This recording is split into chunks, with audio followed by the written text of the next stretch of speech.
Welcome to Fanfiction Audiobooks. Marvel World Destroyer. Chapter 21. After lunch, Yehu called Potts and whispered, "Miss Potts, I want you to help me make an appointment with Mr. Stark. I have a business I want to discuss with him. Tony has locked himself in the research room recently and hasn't seen visitors for a long time. I can help you ask." Listening to the apology in Potts' tone, Yehu instantly understood that Stark was already researching the new element, and immediately said, "It doesn't matter. If he doesn't want to see me, just tell him that I have the new element in my hand." "Okay, Mr. Yi." Potts hung up the phone gently, looked at the documents piled up in front of him, thought for a second, and then decided to interview Tony after get off work. Damn it! Failed again. Tony Stark hammered the metal table hard. As soon as he found his goal in life, he was faced with two choices. Either he would not be Iron Man anymore and drank the unpleasant chlorophyll-suppressed palladium poisoning every day and slowly waited for death, or he would explode in his last moments. Shine brightly. Stark chose the latter and began to slowly hand over the company to Potts, who also showed excellent execution skills. Potts drove to the basement at night, and Stark quickly put down his opened clothes. Listening to Stark's incoherent words, Potts' face turned pale with anger. He simply forgot about Yehu and started discussing the company's affairs with Stark. "Potts, I want you to run Stark Industries. Have I not been trying to manage?" There was a trace of suspicion on Potts' face. Stark looked at Potts seriously and said in a deep voice, "What I mean is that you will be the CEO of Stark Group official." Potts covered her mouth and looked at Stark in surprise. She didn't expect that the other party would hand over such an important position to her. This was not only a company worth hundreds of billions but also Stark's love for her. Potts feeling himself surrounded by happiness and filled with emotion, Stark opened a bottle of champagne and touched it with Potts. Yehu sat on the sofa from afternoon to evening but did not see Potts calling him. He couldn't help but start to wonder if Lu Dan had found Stark in advance and handed over Howard Stark's relics to him. Looking at the clock hanging on the wall, Yehu sighed softly and turned around and walked up to the third floor. Although he lost an opportunity for free prostitution, Yehu was not too sorry.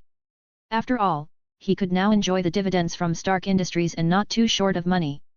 At the same time, Potts came to Stark with the Black Widow named Natasha Rushman to sign the transfer document. "Come here for a round." Stark, who was practicing boxing, waved to Natasha. Potts' face darkened and he said dissatisfiedly, "You don't want a woman to fight you, do you?" Potts thought that Stark wanted to make some small moves to take advantage of the opponent during the game. Just as he was about to refuse this unreasonable request righteously, Natasha on the side walked up and watched Stark leave the ring. Potts relieved. "I want her to be my assistant." Stark pointed to Natasha on the ring. Potts' eyes narrowed and he said softly, "If you want a life assistant, I have 3 potential candidates here." No, I don't have time to go to the interview now, she is very suitable." Stark said to himself, pretending that he didn't hear. Potts said firmly with a dark face, "Absolutely not. Have you ever boxed?" Happy looked at the charming Natasha with a smile on his face, and decided to use less force for a while. Such a beautiful girl would probably cry for a long time if she punched her. Natasha nodded politely. With her sharp ears and eyesight, she heard the conversation between the two people in the distance. The other party had found the fake information created by S.H.I.E.L.D. for her. A smile appeared on the corner of Natasha's mouth. No man could resist it. Her looks. The first iron rule, keep an eye on your opponent.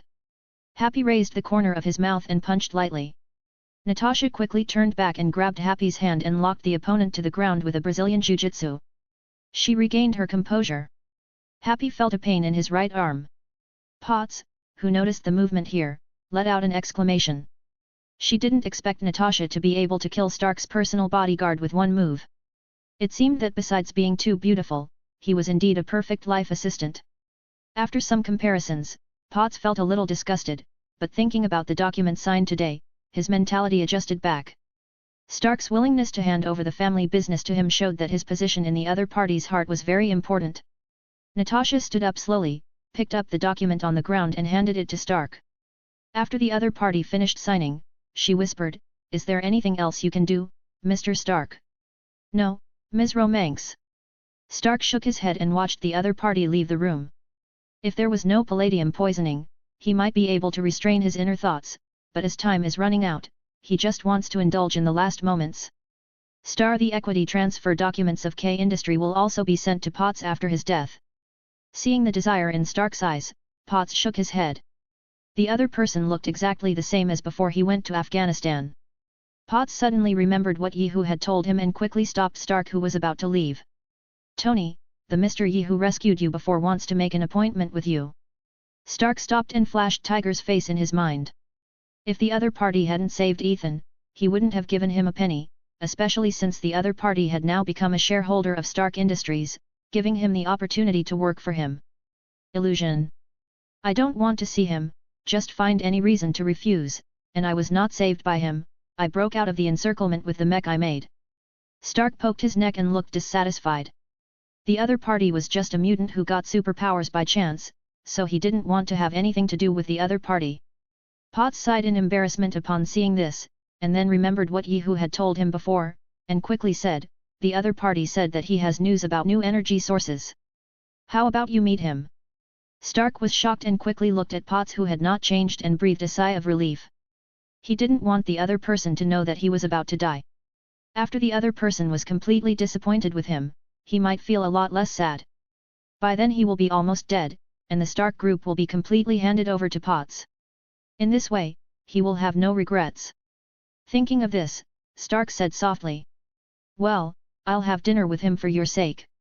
With a smile on his face, Potts gently arranged Stark's clothes, took out the phone and told Yi Hu to hang up the phone, and then ordered Happy to go pick him up. Stark kept lowering his head and playing with the mecha without commenting on anything. Ethan on the side looked at Potts hesitantly, and finally lowered his head to sort out the parts on the table under Stark's pleading eyes. Chapter 22 Hope. "Okay, got it." Yi Hu hung up the phone slowly and sat in the living room waiting for Happy to pick him up. 2 hours later, the car slowly drove into Stark's villa. Looking at the luxurious manor in front of him, Yi Hu secretly clicked his tongue, although he was not the first. "It's my first time here, but it's luxurious anyway." Stark was pulled by Potts and stood in front of the door to greet Yi Hu. After a short greeting, the three came to the study. Potts put down the coffee and slowly exited the room. The smile on Stark's face disappeared instantly when he heard the door close, revealing with a defiant attitude, he said in a frivolous tone. "I heard from Potts that you have a new element in your hands? Let's make a price." Yi Hu picked up the coffee cup and took a sip, looked at Stark calmly, and said in a calm manner, "Mr. Stark, palladium poisoning should be uncomfortable, right?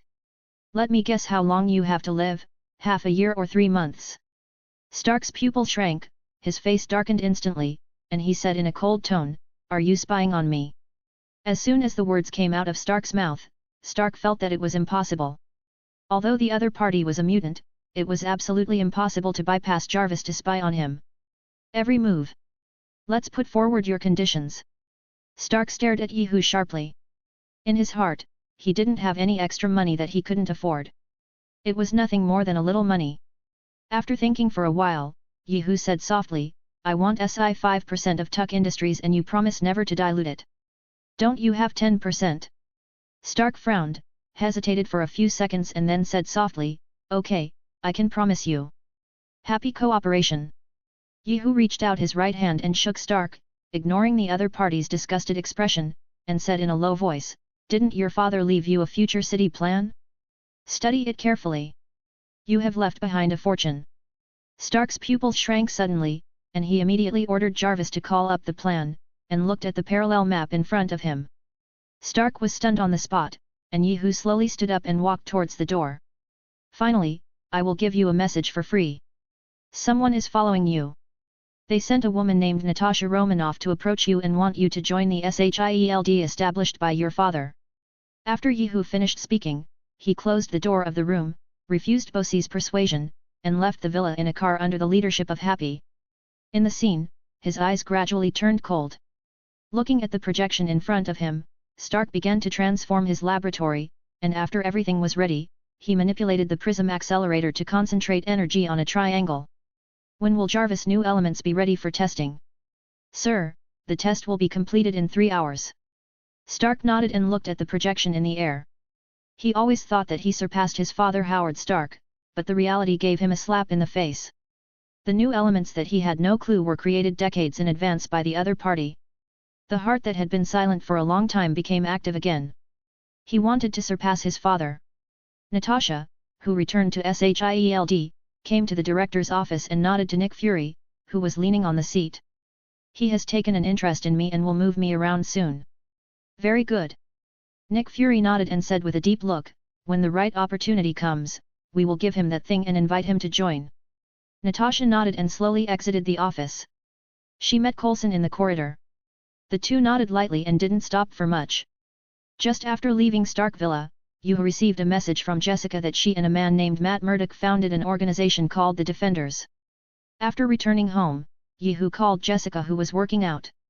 Before he could speak, Jessica excitedly said, "The Boss Defenders Alliance is a super interesting organization. Do you want to join?" Defender. Yu raised his eyebrows and said disdainfully, "You'd better stay away from that Matt, he's a troublemaker." Hearing the disdain in Yihu's tone, Jessica opened her mouth to defend her new friend, but seeing Yihu's cold expression she could only give up and muttered in a low voice, "I make my own decisions about my own affairs." Looking at Jessica, who looked like a rebellious girl, Yihu rubbed his temples and felt his chest was tight. What he hated most was trouble. But Jessica's tone was too firm, and Yihu planned to wait until the other party hit a wall before trying to persuade her. Yihu sighed and lay on the sofa using telekinesis to check in on the TV and control the remote control to switch to the beauty pageant show. The refrigerator door opened automatically, and a bottle of Coke slowly flew in front of Yihu. The cap of the bottle opened automatically, and after drinking the Coke, Yihu praised the power in his heart. "Sir, I suggest you exercise more, this junk food will make you obese." Dabai walked up to Yihu and said seriously. Looking at the cute Dabai, Yihu said angrily, "Have I told you that everything has been done?" Dabai blinked his eyes and whispered, "I have stored that knowledge. If you need it, I can answer it for you."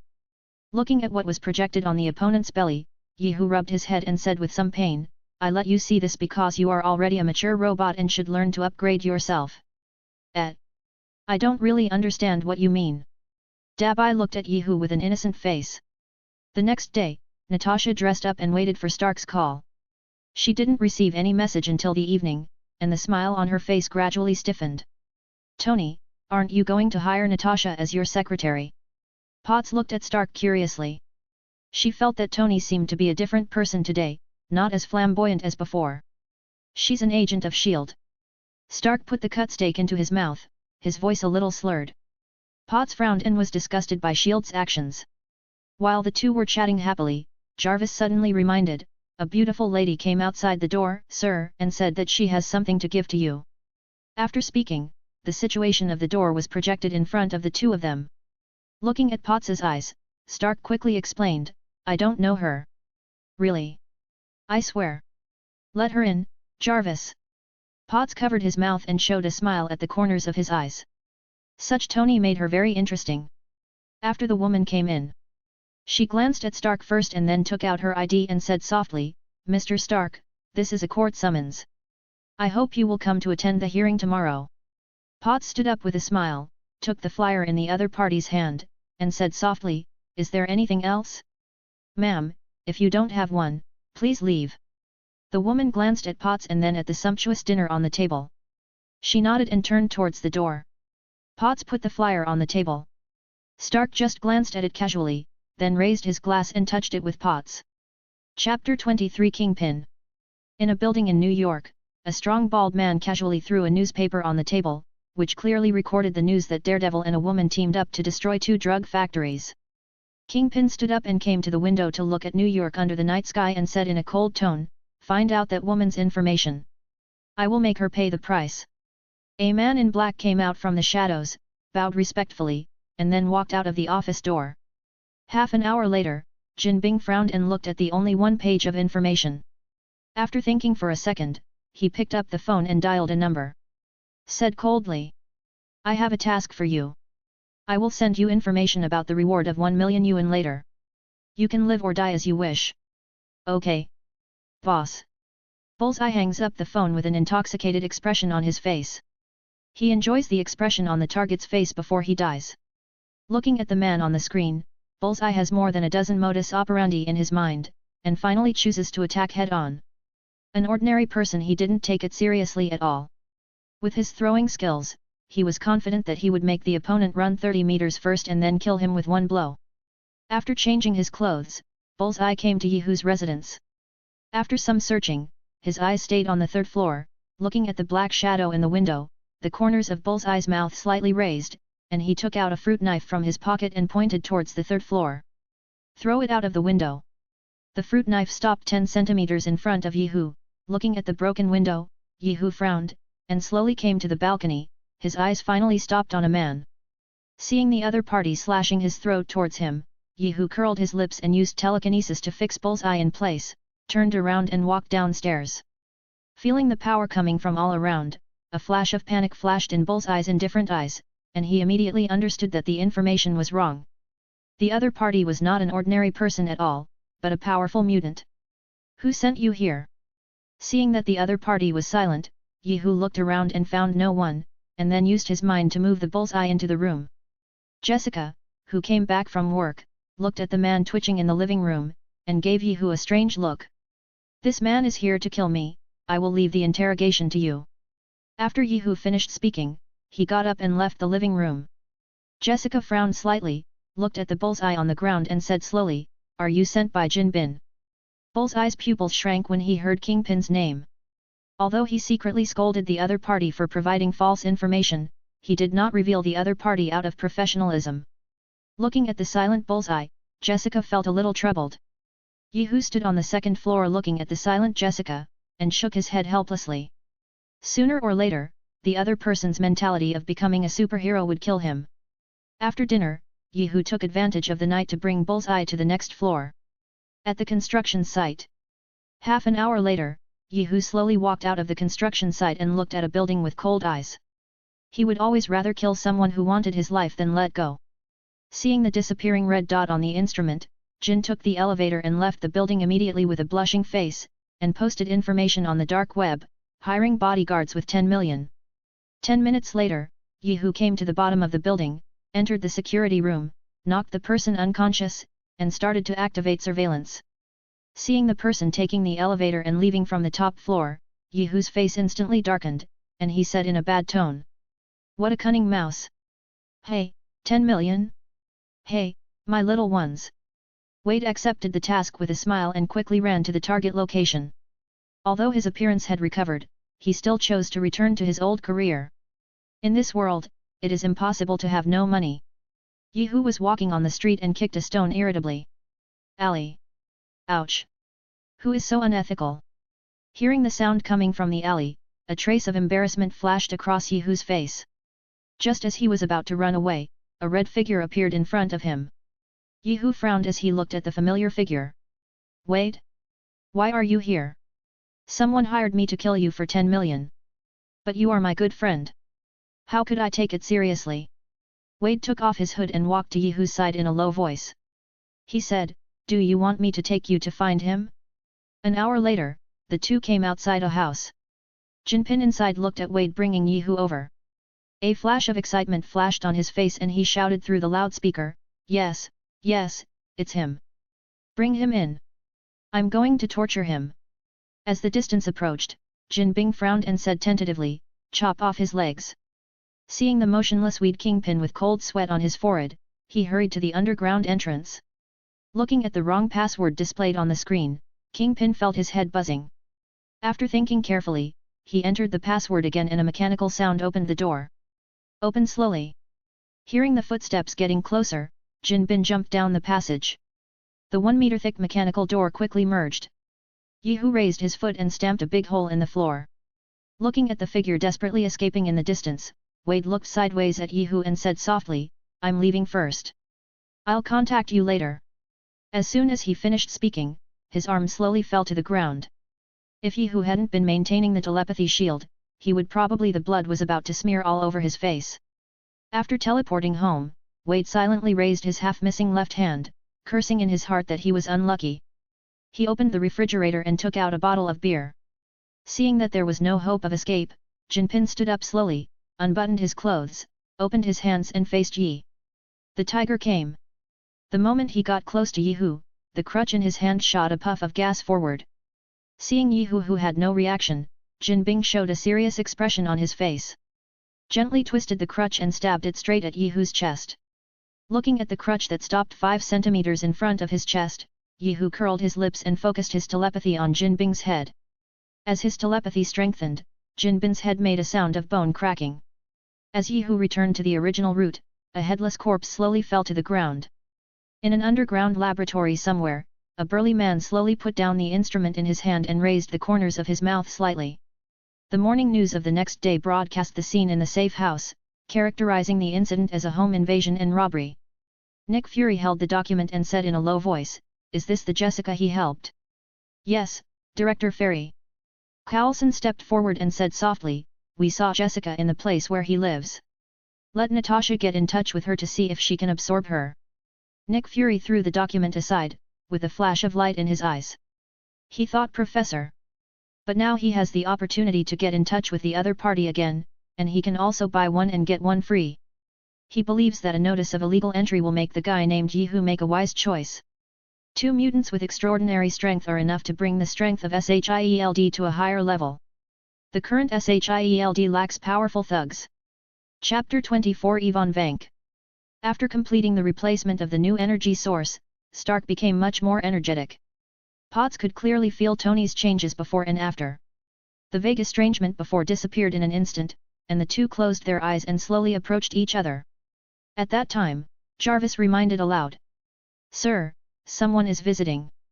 Looking at Roddy's figure on the projection, Stark secretly cursed him for coming at the wrong time. Looking at Potts's evasive eyes, Tony stood up with a sigh and walked to the door. Roddy hugged him warmly, and the two came to the study. Roddy apologized for what happened at the morning hearing. Tony waved his hand indifferently and asked Jarvis to call up the news this morning. He looked at the congressman's embarrassment.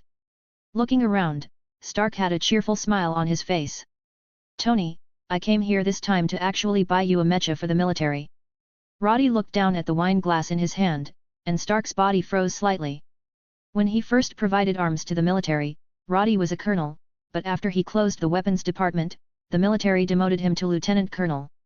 He knew that the other party was having a hard time, and he was probably desperate when he came this time.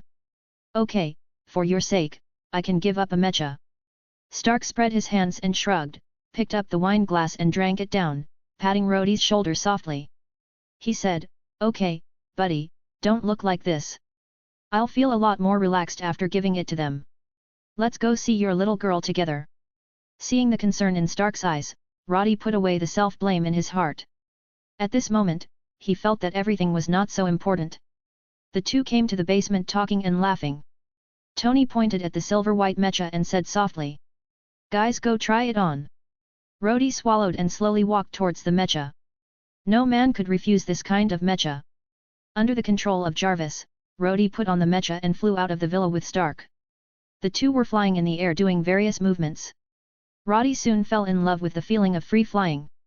An hour later, Roddy landed at the Air Force Base wearing a mecha. A man who worked closely with Hammer Industries, the colonel ignored Roddy's dissatisfaction and handed over the modification of the mecha to Hammer Industries. 3 days later, Stark took Potts to Monaco to participate in a racing competition. Potts initially disagreed with Stark's idea of participating in a racing car. But unable to withstand Stark's insistence, he finally agreed to the other party's request. Justin Hammer, who was being interviewed, looked at Stark on the TV, and his face instantly darkened. Hearing the reporter's excuse that he had something to do and wanted to end the interview, Justin Hammer suppressed the anger in his heart and watched the reporter leave with a smile. Soon he saw the other person's figure on TV. In the past, when Stark didn't appear, he was the brightest star in the night sky, but now everything has changed. His scientific research news can't even compare to the other party's tidbits. Watching Stark sit in the cab, Justin Hammer felt in his heart curse the opponent to overturn and die suddenly on the spot during the game. Ivan Vank, disguised as a venue staff member, held a toothpick in his mouth, looked at the scene on the big screen, and took down the appearance of Stark's racing car. With a loud electronic sound, the racing competition officially started, and Ivan Vank pushed open the guardrail. "Come to the track."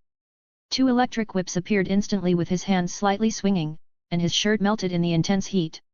Looking at the racing car that appeared in his sight, Ivan raised the electric whip in his hand and cut the oncoming racing car into 2 pieces. Potts, who was watching the game, let out a scream and quickly asked Happy to take him to the track. Happy drove the car through the iron gate and rushed into the track. Potts hugged the red box in his hand tightly. Looking at the oncoming blue car, Ivan had a cruel smile on his face. He waved the electric whip in his hand and cut off the front of the car. The car driven by Stark rolled over on the track. The car behind saw the scene and immediately braked. Ivan ignored the explosion behind him and walked straight towards Stark, waving the electric whip in his hand and cutting the car body in half. Looking at the empty cab, Ivan frowned. Stark took the opportunity to pick up an iron plate, came behind Ivan and smashed it on the opponent's head. After reacting, Ivan Vank swung his arm and threw Stark to the ground. On the ground, several consecutive attacks were dodged by the opponent. Stark looked at the electric whip parked between his legs and swallowed his saliva. That's it. Fuck him. Sitting in the stands, Yehu raised his hands and cheered for Ivan. His favorite thing was to watch Stark get slapped in the face. At this moment, a beautiful figure appeared in front of him. Looking at the familiar appearance, Yehu Tiger frowned slightly and didn't understand why the other party appeared here. Hello, Mr. Yehu, I am Natasha from the Strategic Homeland Defense Attack and Logistics Support Bureau. Yehu stretched out his hand and shook it, and said in a bad tone, Agent Natasha, what do you want from me?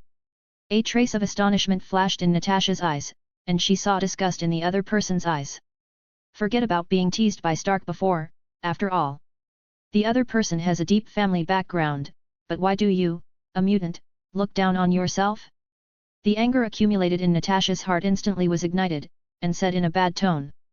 According to our investigation, you are related to the case a while ago, and you are still an illegal smuggler.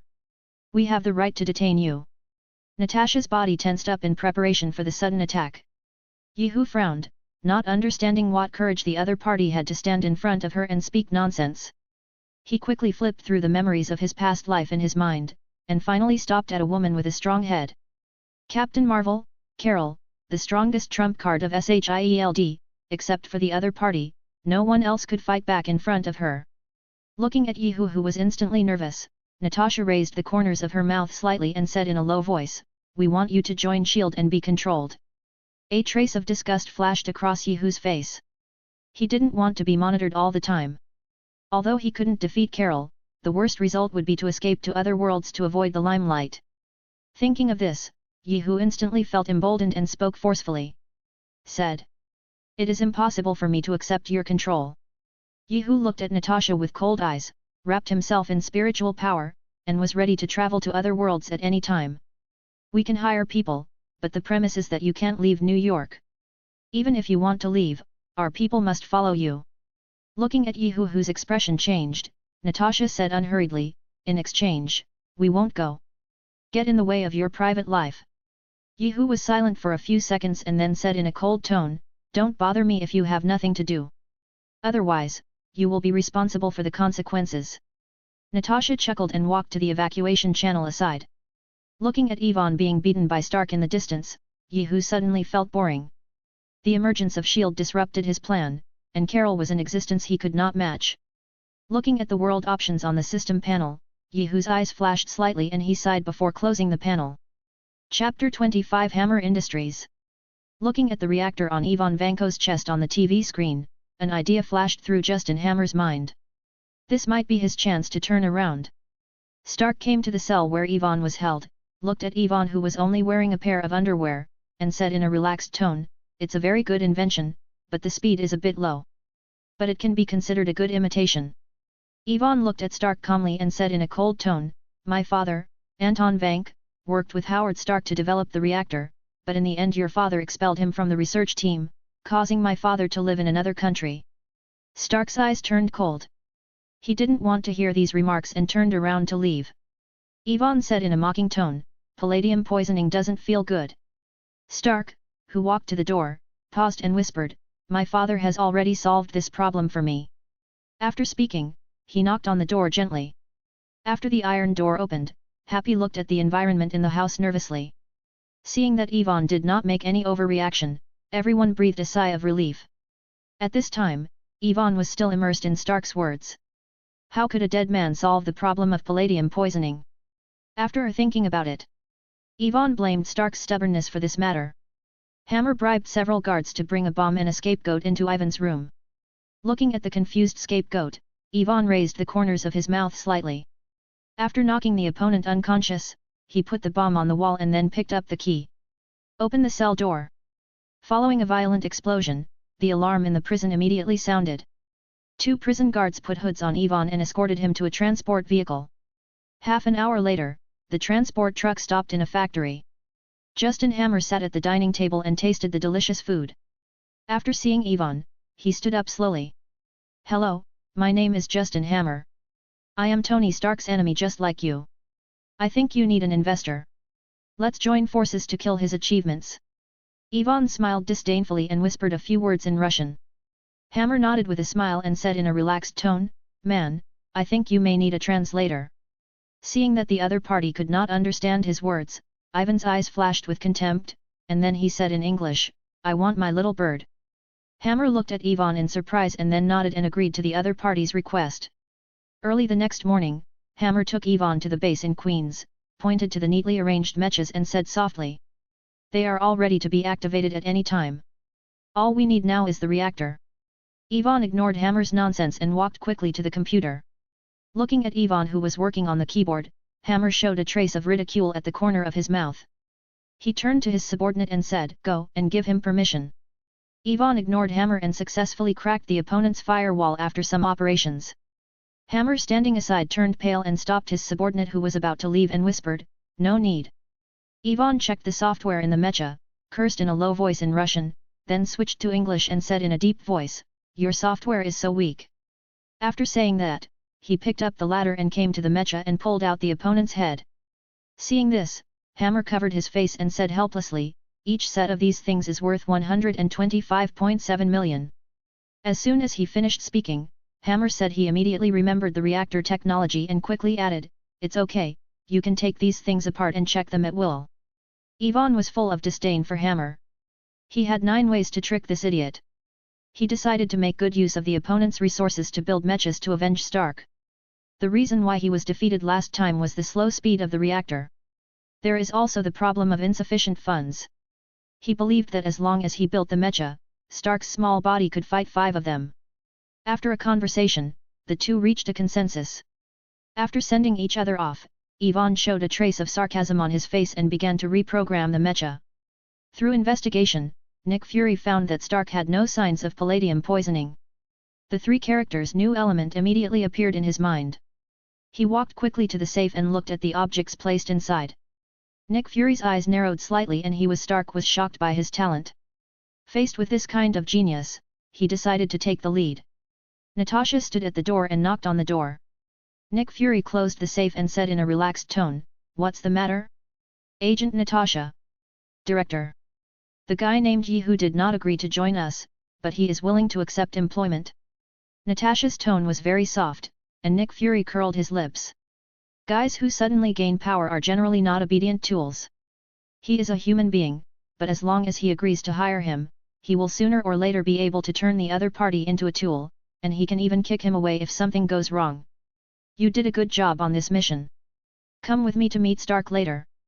Nick Fury nodded to Natasha, picked up his coat and walked to the door. An hour later, the two arrived outside the villa, and Jarvis immediately informed Stark. Let them hang out to dry. Stark glanced at it casually and stopped paying attention. 5 minutes later, Nick Fury took Natasha into the villa, took out a bottle of red wine from the wine cabinet and sat on the sofa to drink. After receiving the news, Stark hurriedly walked up to the first floor, looked at the red wine on the table and said in a bad tone, Man, I think you should know the consequences of breaking into a house without permission. I have something I want to talk to you about. Nick Fury put down his glass and looked at Stark calmly and said in a low voice, I have something left by your father here. It seems to be useless now. Looking at Stark, who looked normal, Nick Fury became more and more sure of his suspicion. He waved to Natasha. A silver box was placed on the table. Tony's eyes flickered when he saw Howard Stark's name on the box. Flash, Nick Fury glanced at his watch, stood up and said slowly, I have to go beforehand. Stark ignored the 2 people who left and slowly opened the box and looked at the reactor design diagram inside, as well as some notes and several videotapes. He casually put the videotape into the player. Stark lay on the chair, listening to his father's tone of voice in the videotape with a smile on his face. He used the microcomputer to calculate the formula on the note. Tony sighed slightly in his heart. The same thing happened to him. Make it one step ahead of yourself and extend it to new energy sources. Tony, this is all made for you. I am limited by the technology of this era, but one day you will understand all this, and then you will change the world. My greatest creation will always be you. Looking at his father's emotional gaze in the video, Stark's eyes flashed slightly. In the past, he thought his father had put him and his mother behind him for work. At this moment, the other party's words made him feel the long-lost father's love. Tony slowly put down the note and touched the reactor on his chest. At this moment, the other person was no longer a piece of cold metal, but his father's hot love for him. Chapter 26 Transformation. After receiving the news from the Air Force Base, Justin Hammer packed the weapons manufactured by the company in a box and drove towards the base. An hour later, Hammer took out the weapons one by one and started to talk. Looking at Roddy's expressionless look, Hammer felt a little troubled. From the introduction of the pistol to Gatling, he didn't see any change in Roddy. After thinking for a second, Hammer took out a box and said softly, "This is a Sidewinder missile, powerful enough to blow up a bunker." Roddy reached out to take the missile and took a look at it before handing it to the colonel beside him. Hammer had a smile on his face and whispered, "I named it my ex-wife." "Very good, I want them all." Roddy nodded, staring at the Gatling and Sidewinder missiles. Hammer breathed a sigh of relief. Although the missiles only have one appearance, the other weapons are real. As expected, he didn't think the opponent would have time to use the missiles. After discussing the cooperation, Hammer immediately returned to the base in Queens, handed over the birdcage in his hand, and said somewhat exaggeratedly, "Hey, man, come and see your little bird. I spent a lot of time to get it back." Yvonne stepped forward and looked at it coldly and said, "This is not my little bird." Hammer took a deep breath, the smile on his face gradually disappeared, and he said in a bad tone, "Don't be so stubborn, you have to learn to let go." The other party's dishonest attitude made Yvonne very unhappy. The guilt in his heart disappeared instantly. Hammer looked at the robot in the distance and shouted in disbelief, "Brother, what I want is a steel mecha. Do you know what a mecha is? Can someone sit in this thing like you?" Yvonne Vank bit his toothpick and said disdainfully, "I believe my remote-controlled steel soldiers are better. The government wants steel mechas like Iron Man, do you understand? Only then will they be happy." Hammer wiped his hair and roared angrily. Yvonne Vank slowly walked up to Hammer to tidy it up for him. He lifted his collar and said softly, "Relax, buddy, don't be so stubborn, you have to learn to let go." Hammer felt a tightness in his chest, took a deep breath, stared at Yvonne and said viciously, "Man, you'd better pray that they like your robot." 3 days later, Hammer stood on the stand and said in a low voice, "Ladies and gentlemen, today I will introduce to you a brand new face of the military. Hammer Steel Soldiers." As soon as he finished speaking, dozens of steel robots slowly ascended to the booth. The 3 armies of the sea, land, and air were in full force. Roddy, wearing steel armor, appeared amidst a burst of applause. At the same time, Tony, who was studying the new armor in the villa, received a call from Yvonne Vank's phone. "It was a great offer that I doubled the revs. What your father did to us 40 years ago I will pay you back in 40 minutes. Stark searched for the events that happened in the past hour, and finally stopped at the Hammer Industries exhibition. Thinking of Potts and a group of military bosses at the venue, Stark's heart sank and he immediately put on his mecha. Flew towards the expo. Seeing Stark soaring into the sky, everyone in the stadium burst into cheers. The smile on Hammer's face was a little stiff, but he couldn't get angry in front of tens of thousands of people, so he could only pretend that the two of them were familiar with each other. Yvonne, who remotely controlled the robot, showed a sneer when he saw Stark enter the room. He tapped the keyboard frantically. Roddy, who was standing opposite Stark, let out an exclamation. "I'm locked. Tony, go. The whole system is controlled." Stark jumped into the air and said coldly, "Let's go outside and fight." After saying that, they flew into the air. A group of robots immediately transformed into the sky and fired. Roddy also took off under the control of Yvonne. Gatlin behind him fired wildly, and everyone in the stadium fell into chaos. Happy quickly left the exhibition with Potts. After receiving the news, Tony felt relieved and took the robot in a circle around the city. There would be a short pause when controlling the robot. Tony relied on this pause to eliminate the robots behind him one by one. Rhodey was the only one left. Stark could not kill his old friend and could only take him to a park. What happened at the expo immediately attracted the attention of S.H.I.E.L.D. Nick Fury asked Natasha to lead a team to Hammer Industry catches people. 10 minutes later, the team arrived at Hammer Industries. Looking at the special forces armed with submachine guns, the security guard in the Hammer building dropped the rubber stick and lay on the ground with his head in his hands. Ivan, who saw this scene through surveillance, curled his lips and left the control room, went to the underground factory, put on the hidden mecha, rushed out of the Hammer building and flew towards Stark's location. Natasha quickly came to the control room and unlocked Roddy's mecha. Looking at the motionless mecha, Stark lightly tapped the opponent's visor and whispered, "Rhodey, wake up quickly. I need it. Your help." As the system restarted, Roddy regained control of the mecha. He flicked off his visor and looked at Stark, who regretted his decision to let Hammer Industries transform the mecha. "Two teams of robots are flying towards you," Natasha said in a deep voice, staring at the screen. As soon as he finished speaking, dozens of robots landed heavily around the two of them. After a battle, Tony shouted, "Squat down." The steel armor fired 2 red lasers from both hands and then rotated and cut off all the surrounding robots. Roddy swallowed his saliva and said helplessly, "Man, you should have used this trick earlier. This is a disposable item." Stark pressed a few times on his arm, 2 pieces of metal slowly fell to the ground, and a burst of sound suddenly sounded in the distant sky. A silver-white battle armor landed opposite the 2 people. He raised his hands and 2 electric whips appeared in his hands. The visor popped open to reveal Ivan's slightly weathered face. Rhodey stepped forward and said in a low voice, I need to use a special weapon to kill him, and let me blow him up with my ex-wife." "For what?" Stark glanced at Roddy in surprise. Unexpectedly, the other man with thick eyebrows and big eyes also had his ex-wife. When Stark was looking for Rhodey's ex-wife, a launcher appeared on the other man's left shoulder. Stark's mouth twitched for a long time and it turned out to be the name of the missile, which made him wait for a long time. The Sidewinder missile flew towards Ivan with orange flames, hit the opponent's chest hard and then fell into the creek at his feet. There was no movement after 2 flutters. Stark leaned next to Roddy and whispered, "Hammer's weapon." "Yes." Roddy just wanted to dig out a bomb shelter with his toes. When he thought that he had just used this thing as a trump card, he wanted to twist off Hammer's head. He swore that he would be a dog if he used Hammer Industries weapons in the future. "Let me do it."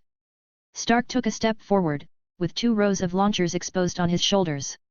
A dozen micromissiles quickly rushed towards Ivan's head, causing sparks to rub off on his faceplate. Ivan secretly sighed at his quick reaction. Chapter 27 Capture the Hulk. Ivan waved the electric whip with both hands, but Rhodey couldn't dodge the machine gun behind him and was cut off instantly. The 2 electric whips in Ivan's hands were like 2 flexible silver snakes and quickly entangled Rhodey and the 2. Looking at the smoothness of the mecha on the screen, Roddy was very glad that he did not let Hammer modify the shell of the mecha, otherwise it would probably be broken in 2 like the robots on the ground. Looking at the 2 entangled people, Ivan Vank showed a cold smile and slowly increased the energy output of the electric whip. Soon the 2 armors began to spark, and Tony raised his right hand and shouted loudly, "Rhodey! Do you want to be a hero?" "What?" Roddy shouted inexplicably. Looking at Tony's palm that started to charge, he immediately understood what the other person was thinking. He raised his left hand and started charging the palm cannon. After a violent explosion, Ivan's mecha emitted heavy smoke. "Fall to the ground. You lose." Ivan Vank grinned and looked at the red light flashing on the opponent's chest.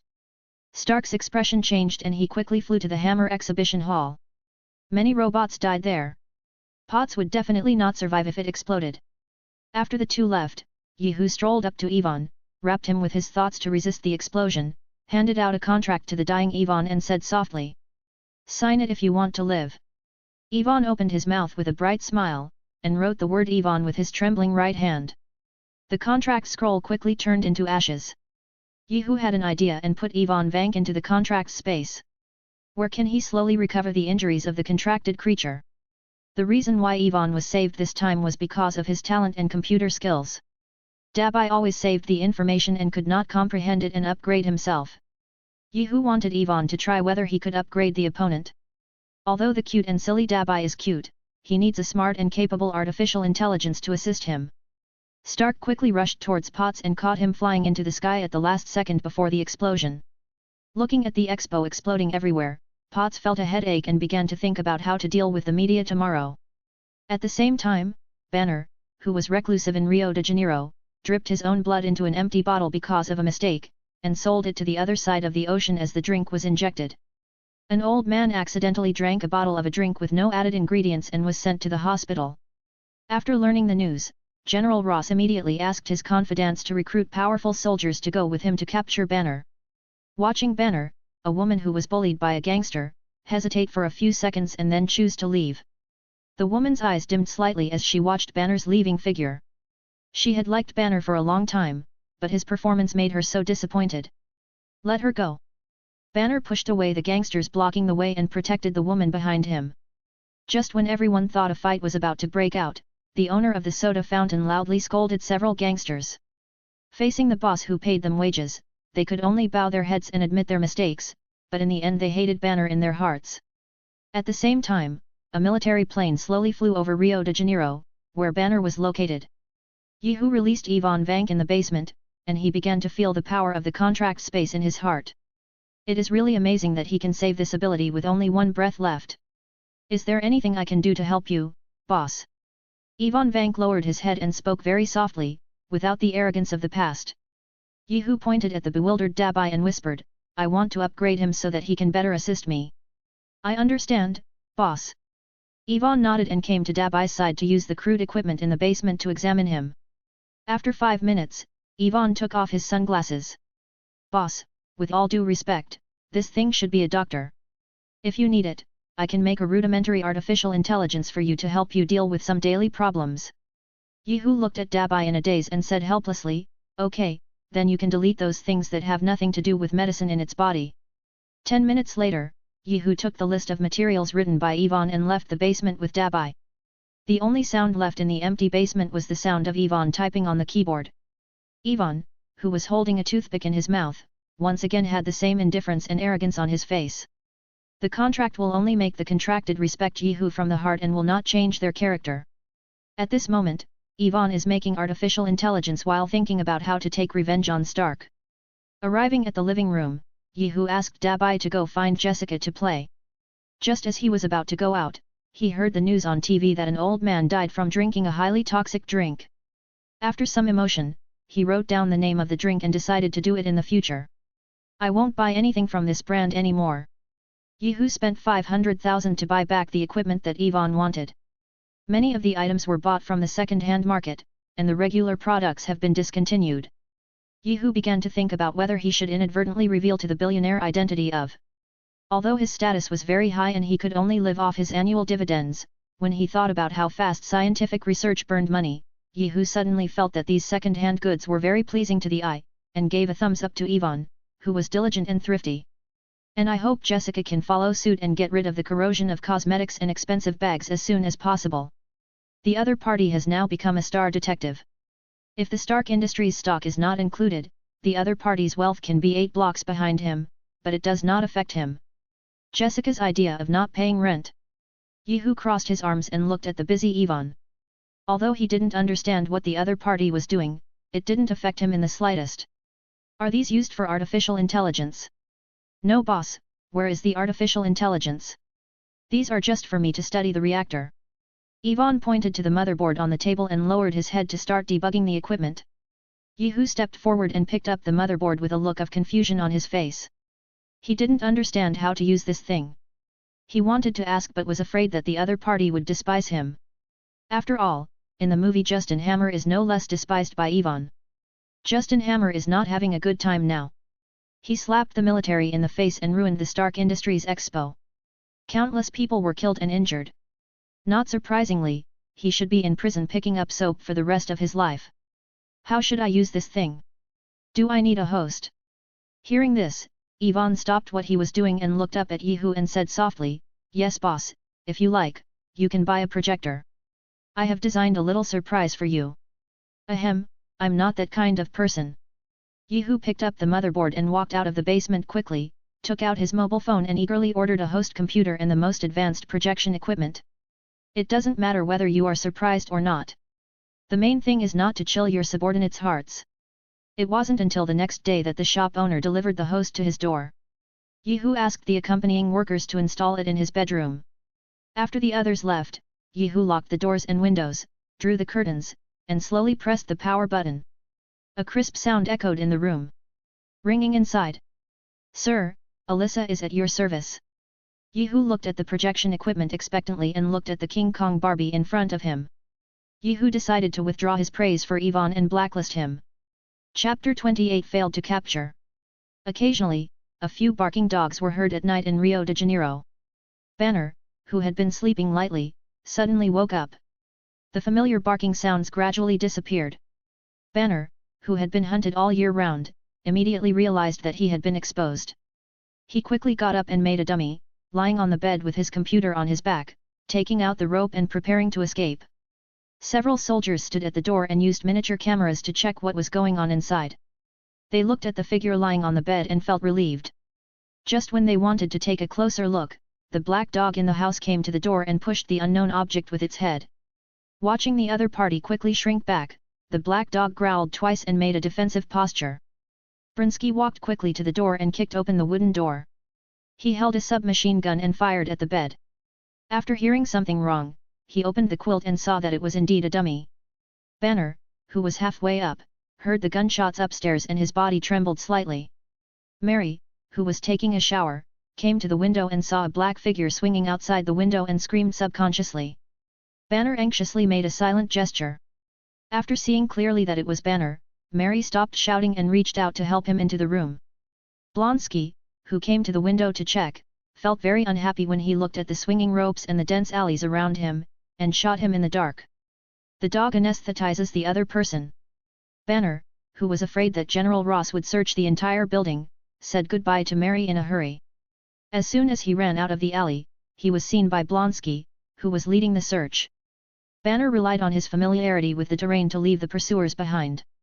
General Ross asked his men to slowly shrink the encirclement, so that even if the opponent was familiar with the terrain, they would be trapped in one place and unable to move.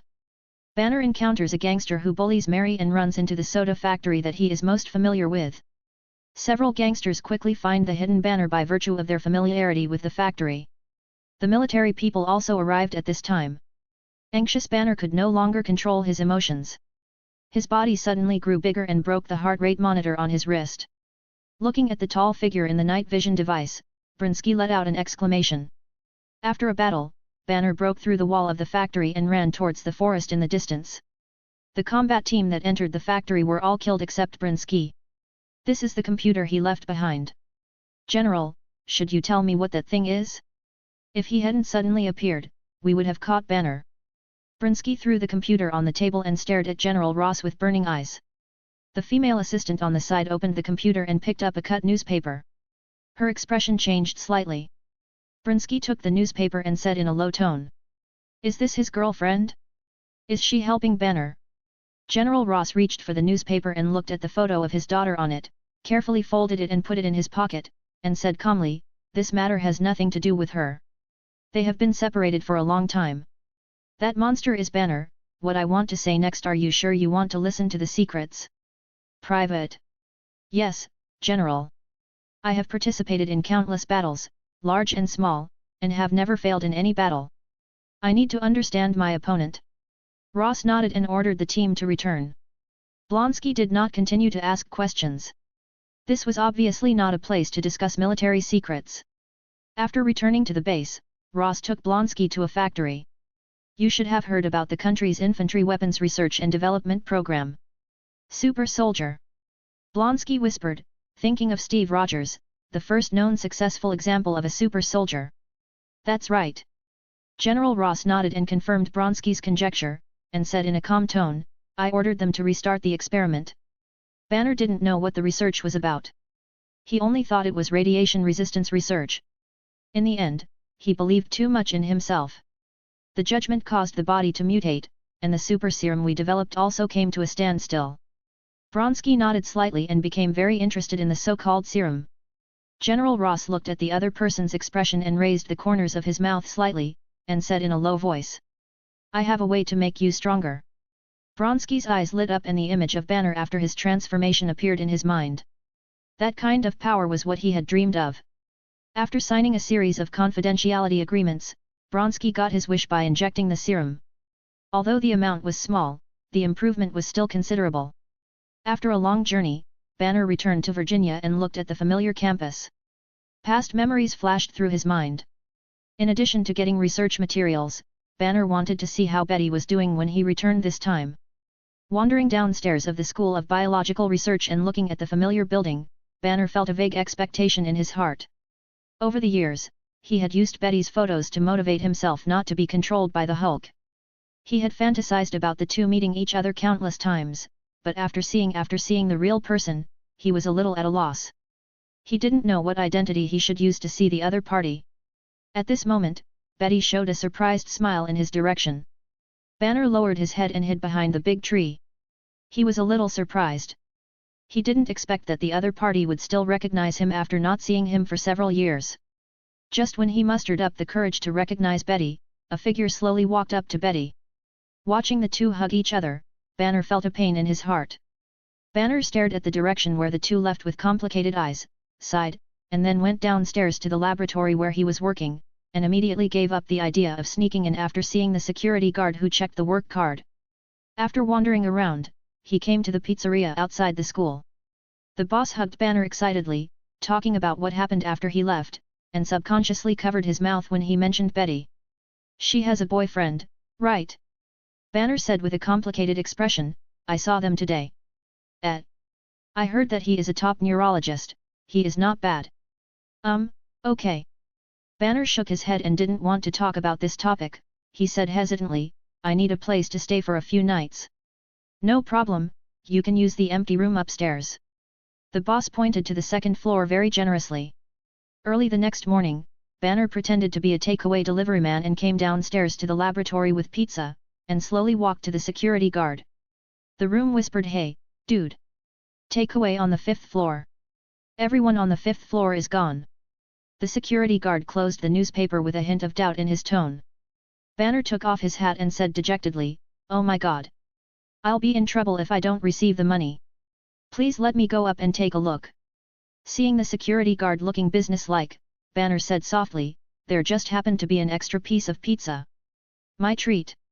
The security guard stood up, took the pizza box and opened it, with a smile on his face, and said in a low voice, "You are great, buddy. Good luck." Banner quickly walked to the laboratory and treated the people inside to a pizza. He found a seat at random and sat down to enter Betty's account number. He took a deep breath and entered the password in his memory.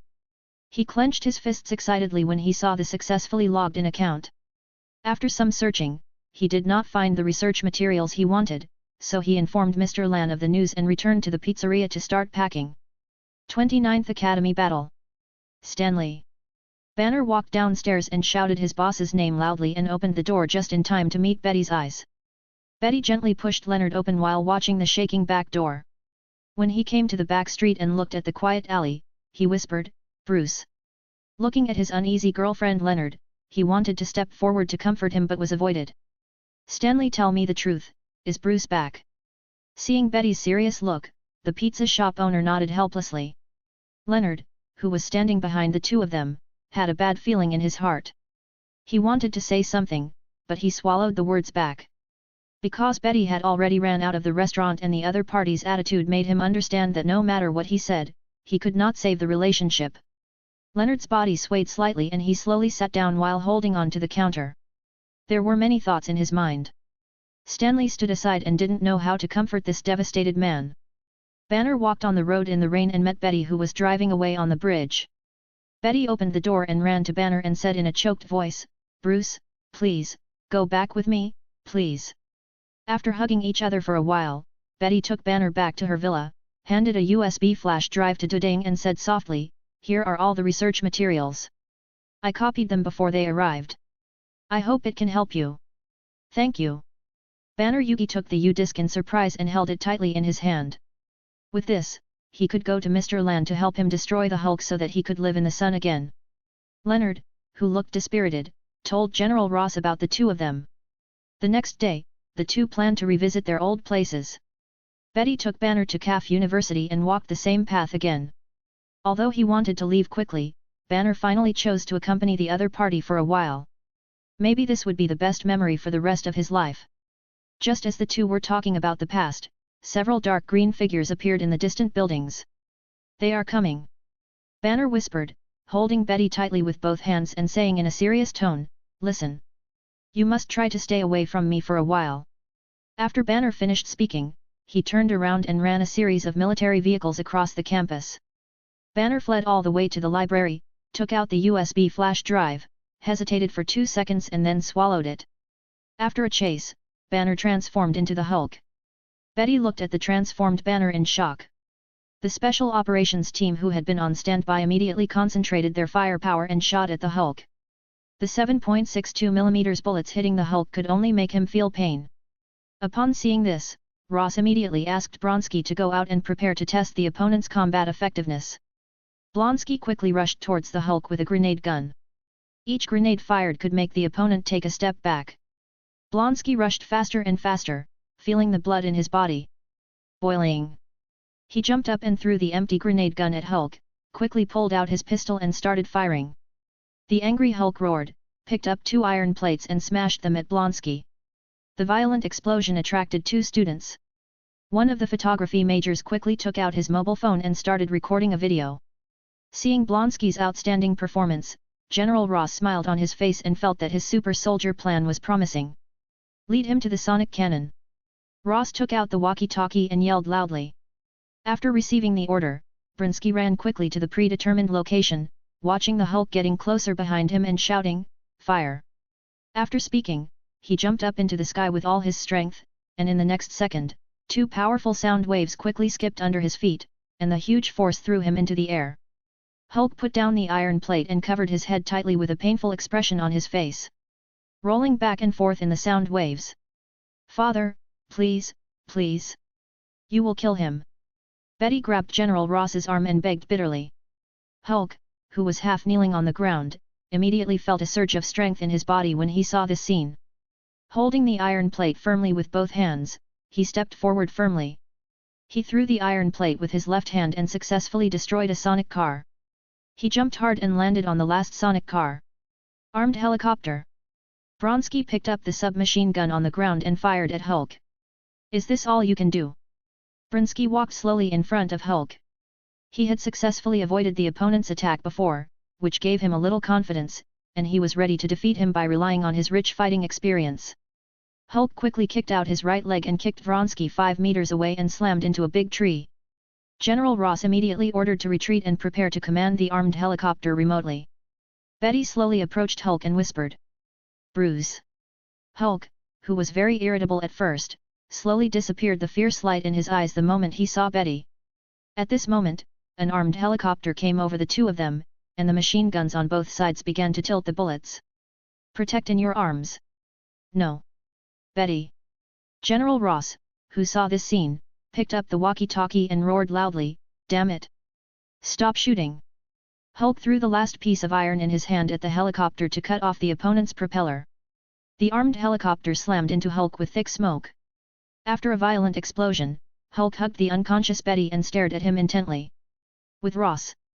After hesitating for a second, he took Betty and ran towards the distance, all the way over the mountains and ridges to a cliff and put the other party into the cave. After waking up, Betty screamed and scared Hulk, and hit his head directly on the top of the cave. Seeing Hulk standing at the entrance of the cave like an angry child, Betty slowly walked out of the cave and held the other's thick fingers. The two returned to the entrance of the cave and Banner returned to normal in the early morning of the second day. Yehu, who was eating noodles, his eyes lit up when he heard the news on the TV. He raised his head and looked at the forgiving guy on the screen with a smile on his face and whispered, "Alyssa, check for me about Cyril Stern." "Information." "Yes, sir." Yehu looked at the profile projected by Alyssa and selected it for a while before targeting a doctor of biology. Although there was another guy with the same name and surname who was also a doctor, the other person's appearance was too decent. Yehu vaguely remembered that Stern was a doctor. He was a villain, so the handsome one was directly eliminated by him. "Send me his place of work." "Okay, sir." After breakfast, Yehu immediately rushed to the university where the other party was. Now Alyssa is equivalent to a portable search device. Although she does not have self-thinking like Jarvis, she is much better than Dabai. At least Alyssa I won't ask for a physical checkup while I'm sleeping. After 4 days of squatting, he finally arrived at Banner. Yehu looked at the 3 people leaving with his mouth slightly raised. He decided to take Stern under his command. He was infected by Banner's blood and eventually had an IQ that was 1,000 times higher than that of ordinary people. Yehu wants to train the other party into an all-round talent to engage in scientific research for himself. Chapter 30 Hulk vs. Abomination. Yehu stood in the alley and watched the 3 people enter the laboratory and patiently waited for the plot to develop. There were military snipers at the commanding heights around him. Half an hour later, a gunshot came from the rooftop above Yehu's head. Pairs of soldiers rushed to the laboratory from various places. Looking at Banner who was tied to the bed and carried out, General Ross slowly walked forward and whispered, "If you dare to destroy the Hulk, I will make you a prisoner for the rest of your life." Yehu stood in the alley and continued to wait. He did not believe that Fransky would choose to give up when faced with the power at his fingertips. Soon there was an explosion from the laboratory on the 3rd floor, and a green figure jumped out from inside. The soldiers who stayed to deal with the aftermath were led away by the other party. Yehu used his mental power to drag himself through the broken wall and flew into the laboratory. Looking at Stern who was lying on the ground and struggling, he said softly, "You can survive by pressing the fingerprints." Stern, who felt that his head was about to explode, heard this and quickly pressed his injured finger on the scroll. Looking at the scroll that turned into ashes, Yehu nodded with satisfaction. With a thought, he put Stern into the contract space, jumped downstairs and disappeared quickly. In the alley. 10 minutes later, Natasha rushed into the laboratory with a team of agents. She frowned slightly as she looked at the messy experimental table. After searching around, she did not find the target person Stern. She waved her hand and asked someone to take away the serum in the cold storage. "See if we can work out something." "Hulk! Come out!" Abomination walked on the street and shouted loudly. Hearing the sound of breaking through the air behind him, he quickly turned around and grabbed the flying shell. The violent explosion did not cause any harm to him. Hate smiled disdainfully and threw away the blocking car, slowly approached the 2 rocket-firing soldiers, raised a taxi and shouted in a low voice, "Give me a decent opponent." General Ross on the plane looked at the dark screen with a trace of regret in his eyes.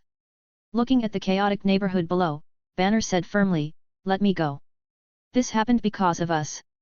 Before General Ross spoke, Betty was not happy. She grabbed Banner and whispered, "Bruce, you are not sure whether you can transform now. If you can't transform, you will die."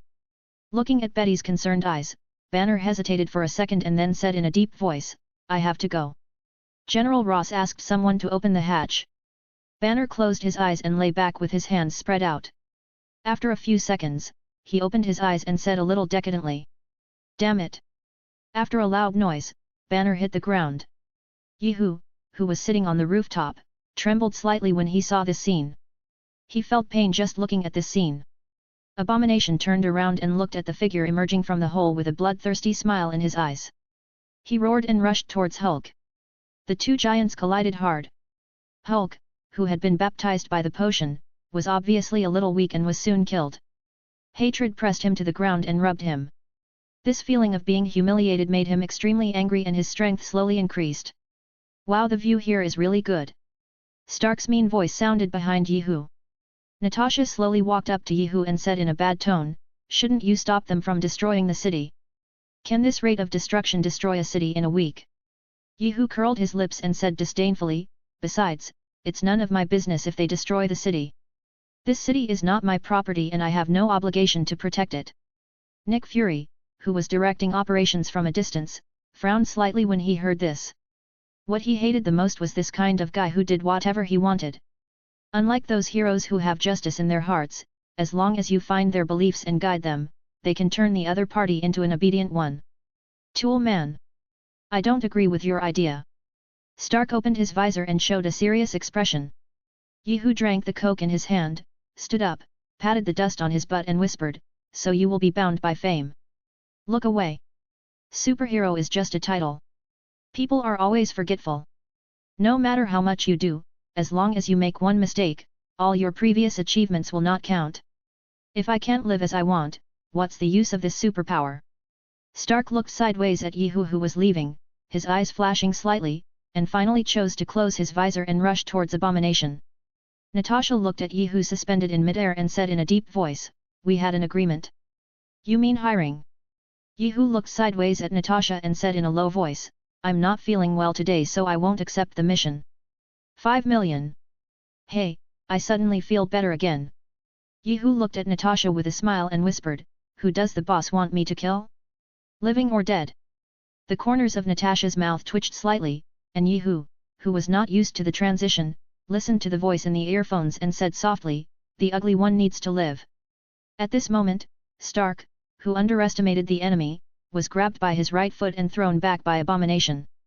Natasha raised her eyebrows and looked at Yihu and said angrily, "Why don't you take action?" Yihu reported a list of bank accounts and said calmly, "The other party is a bit powerful, I need to add more money. I want 10 million. Natasha's eyes widened and she was about to curse when she heard Nick Fury's voice coming from the earphones.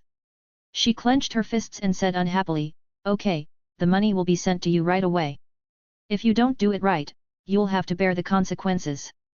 Yihu glanced at the account information projected on his wrist, and said crisply, "Boss is grand." Looking at the fast-moving back, Natasha pressed the headset and said in a puzzled manner, "Why did you agree to his request, Director? I want to see his strength." Nick Fury stared at the screen with cold eyes. Yihu blended into the crowd and used his mental power to lift Abomination high into the sky while Hulk was wrestling with Abomination. Abomination couldn't stop having nowhere to draw on. He twisted his body and let out roars. "Shoot quickly! Use anesthetic!" General Ross shouted loudly. The machine gunner nodded quickly and turned his gun to fire. The hatred that had nowhere to hide was quickly anesthetized. Watching the military put the hatred on the plane, Nick Fury cursed angrily into the communicator. After being scolded, Natasha quickly walked to Yihu and said in a deep voice, "Why did you let the military take him away? Isn't your logistics department a military department?" Yihu looked at Natasha pretending to be innocent and whispered, "You didn't specify the location before. When I saw someone doing the aftermath, I thought it was you who arranged it." Natasha's chest heaved violently and she clenched her fists. Just when she was about to explode, Tony Stark flew over the two of them in a steel suit, using various heavy firepower weapons on his body to greet the dazed Hulk. The two of them chased and fled quickly out of the city.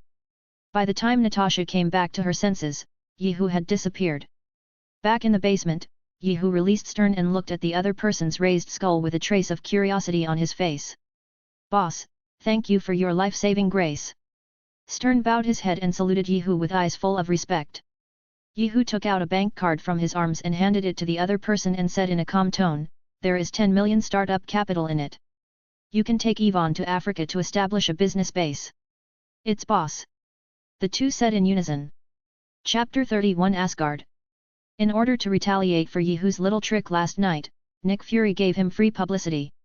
Stryker, who is in charge of mutant research, has developed a strong interest in Yihu. Recently, he is researching the Sentinel robot and preparing to eliminate all mutants. At the same time, Jane Foster, who was driving to pursue the Rainbow Bridge, lost Thor and was knocked to the ground by a car. Louise got out of the car and whispered to Jane Foster, "Legally speaking, you have to bear the main responsibility for this. Please, please don't die." Jane Foster was no longer as excited as before. She knelt down to check Thor's condition carefully and breathed a sigh of relief when she found that nothing was serious. "Heimdall, I know you can see it. Open the Rainbow Bridge." Thor stood up staggeringly and yelled toward the sky. Louise was startled, thinking that the other party was going to go drunk and crazy and quickly took out the electric shock device. "Where is this? Alfheim? Nornheim? This is New Mexico," Louise shouted in panic while holding up the stun gun. She looked at the short stick Thor in the opponent's hand and smiled disdainfully, "Are you going to use this thing to threaten me, Thor?"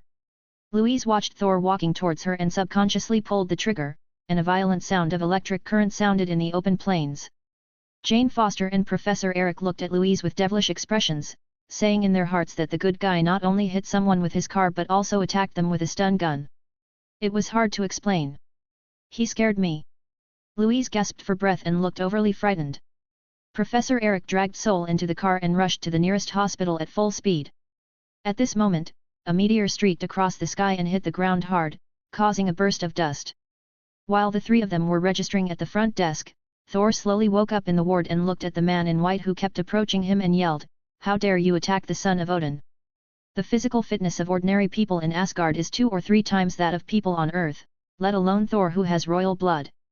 The 2 doctors and 3 male nurses were still beaten to pieces and could only scream loudly. Watching the guard. The 2 guards who arrived assisted several male guards in pressing Thor against the wall. Although he was restrained, Thor still shouted unconvinced, "You can't beat mighty." But before he finished speaking, the doctor put him down with a shot of sedative. The next morning, Yehu, who was making breakfast, heard a knock on the door and raised his head and shouted, "Jessica! Come down and open the door." Looking at the pretty figure outside the door, Jessica's eyes narrowed and she said in a bad tone, "Who are you looking for?" "Of course I'm looking for the owner of this place, little sister." A joking expression appeared on Natasha's face. The door that closed quickly in the next second almost made her look ugly. Yehu poked his head out of the kitchen and whispered, "Who is it?" "Insurance salesman." Jessica waved her hand angrily. Yehu groaned and continued to fry the eggs. Suddenly there was a sound from the door. Natasha pushed the door open and put the crime tools into her handbag. "I remember saying not to disturb my life." Yehu turned off the fire, took off his apron and wiped his hands with a very cold voice. Natasha ignored the other person's words and sat on the sofa and said calmly, $1 million and I'll take a trip to Old Bridge, New Mexico with me. Yehu's eyes flashed slightly, and he was hesitant to get involved in the Asgard royal family's dispute. Jessica on the side immediately became sleepy after hearing the 1 million. She stretched out her hand and poked Yehu's waist to signal the other party to agree quickly. "Okay." Yehu nodded and stared at Natasha. He didn't smile until he remembered the payment notification on his wrist. He refused Jessica's request to go with them. The two came to the Shield building and took a plane to the old city, Bridgetown. At the same time, Stark came to Nick Fury's office and said helplessly, "That big guy refused my invitation and hid in the mountains and disappeared. It's okay. As long as he is still in this world, he will not escape our surveillance." Nick Fury pointed to the document in front of him and said calmly, "What do you think of him?" Stark picked up Yehu's information. He had checked the other party's information before, but he only found out that the other party's previous job was as a sleep tester. He found nothing except that. Looking at the last line of the file, there was no such person. A big character and a frown. "You can't find out either?" "Yes."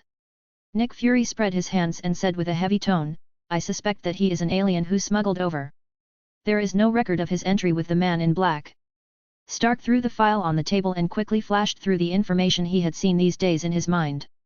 He had always thought that he had seen the whole world, but in the end he found that what he had seen was just the tip of the iceberg. "What are you going to do with him?" "I want to get spacecraft technology and information about the universe from him." Nick Fury crossed his hands to support his head and stared sharply at the table. The man in black had advanced technology in his hands, but he only took out a few of the most primitive alien spacecraft for everyone to study. The conservative concept that has always been maintained would have been divided up by various countries long ago if the other party did not have a large amount of cosmic resources and the support of alien races like Sada. Natasha looked at the slow-moving Yehu and couldn't help but urge, "Hurry up. We are already an hour late." Arriving at the temporary base, Coulson greeted the two of them enthusiastically. Yehu nodded lightly and did not want to get too involved with the people from S.H.I.E.L.D. He came here mainly to watch the show. "We found a very interesting hammer." Coulson quickly caught up with Yehu with a smile and said in a relaxed tone, "Do you want to go take a look?" "No need." Yehu shook his head and looked at Coulson calmly, and whispered, "Arrange a room for me. That thing is not something you can get your hands on." A look of solemnity flashed in Coulson's eyes. Sure enough, the other party knew a lot of secret information, as the director said. He had used the most advanced equipment these days but could not detect the hammer's materials.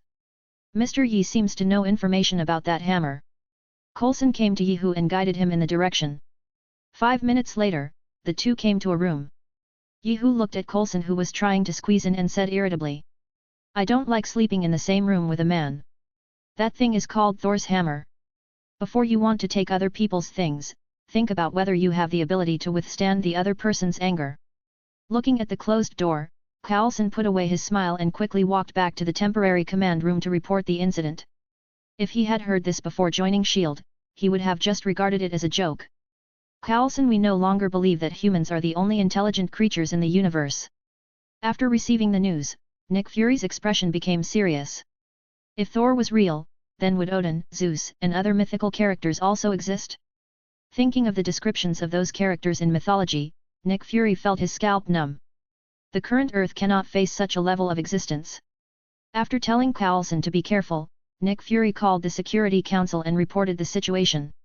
He did not want to be alone in such a matter involving alien creatures. You need to find allies. Chapter 32 Thor.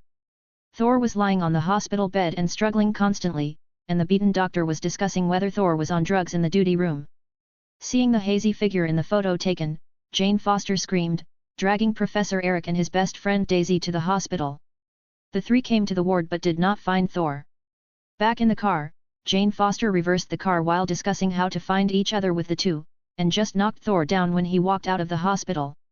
The three brought him back to the residence and looked at Thor's perfect figure. Jane Foster whispered, "For a crazy tramp, he has a really good figure." Louise walked back and forth behind Jane Foster with a book, but her eyes were fixed on Soul's muscles. At the same time, Loki, who discovered his secret, had a quarrel with Odin. "You didn't just take the ice treasure box from Jotunheim that day, did you?" Loki looked at Odin with a sad face and wanted to get a negative answer from the other party. "I went into the temple after the war and found Laufey's abandoned baby." "Why?" Loki yelled hysterically, trembling slightly, "Your hands are covered with Jotunheim's blood, why did you take me back? What is your purpose?" Looking at Loki, who was about to collapse, Odin's eyes flashed with tenderness, and he said in a deep voice, "I thought that one day you could become the bond between the two countries." Speaking of this, Odin paused for a moment, and Loki's appearance when he was a child flashed through his mind, and said softly, "But those plans are irrelevant." Loki took a step back and growled in a low voice, "So I'm just your memento waiting to be used in the treasure house you built for me that day." Childhood memories flashed through Loki's mind, the majesty of his father, the kindness of his mother, and that idiot brother, shouting hoarsely, "You kept saying that Thor and I were born to be kings, but I lost from the very beginning because it is impossible for a frost giant to sit on the throne of God's domain." Odin saw that Loki, who couldn't hear anything, chose to lie flat on the spot, and watched the anger in his father Loki's eyes gradually disappear. He squatted down in panic and gently pushed Odin, shouting, "Guard! Guard! Come help me!" Hearing Loki's shout, the guards guarding the door quickly opened the door of the treasury and carried Odin back to the room. Frigga looked at the sleeping Odin and said sadly, "I've never seen him like this. How long will he be in a coma?" Loki looked at Odin indifferently. After the previous panic passed, resentment welled up in his heart again. Frigga shook his head and said in a low voice, "I don't know, the situation is different this time, we were unprepared. The divine power of Asgardians will increase with age, and at this time the body will fall into a deep sleep and begin to slowly adjust the divine power in the body." Odin's sleep came too suddenly and nothing was planned. Why did he lie to me? Hearing that Odin might not be able to wake up, Loki's eyes showed a trace of sadness and his tone was no longer cold. Frigga sighed and said slowly, "He doesn't want you to feel like an outsider, you are ours. Son Loki. We are your family. Your father will come back to us, and so will your brother."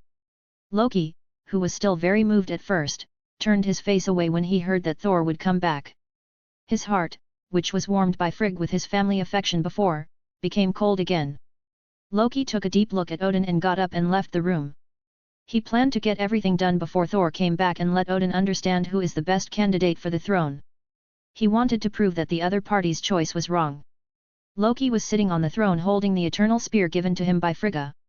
The three warriors of Asgard and Sif came to the palace and looked at Loki on the throne and said with some surprise, "Where is Odin?" Father fell into Odin's sleep, "You can tell me anything." Loki stood up slowly, stared at the four with sharp eyes, and said in a majestic voice, "Your king." Seeing the eternal spear in Loki's hand, Hogun put his right fist on his chest and knelt down on one knee to salute Loki. The other two Asgard warriors also saluted. Sif hesitated for a while and then knelt down and said coldly, "Your Majesty, we ask that you end Thor's exile." Loki stood up and walked down the steps and said softly, "My first order cannot guard against the last order of the Father of the Gods. Our war with Jotunheim is about to break out. Inconsistent orders will make the people panic. Everyone, we must unite to defend the divine realm." Sif stood up angrily and wanted to question Loki but was held back by the three of them. The other person holding the eternal spear was the king of God's domain, and they did not want Sif to bear the responsibility of offending the king. I will obey your arrangements, your majesty. Fondrel showed a smile on his face, trying to ease the tense atmosphere. Hogan on the side squeezed out a smile and said in a soft voice, Dear your majesty, please be magnanimous and reconsider. No need to say more. Listening to Loki's cold words, the smiles on the faces of the three warriors gradually disappeared, and Sif stood up expressionlessly, with a sneer on the corner of Sif's mouth. Loki's eyes flashed with disappointment. After thousands of years of companionship, the four still did not accept him. This made him feel sad and a little angry at the same time. Why should Thor have everything and everyone should revolve around him? This drink tastes really good. Have another drink. Thor smiled and threw the cup to the ground. Jane Foster looked at the boss apologetically, Sorry Izzy has a sweat problem. Jane Foster complained to Thor as she cleaned up the debris. What are you doing? It tastes good. I want to have another drink. Seeing Thor taking things for granted, Jane Foster felt that she might be crazy and even tried to reason with a madman.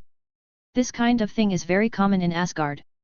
Yehu, who was sitting across from the four of them, slowly stood up and came to Thor and handed a cup of coke to him and said in a low voice, Nice to meet you, Thor of Asgard.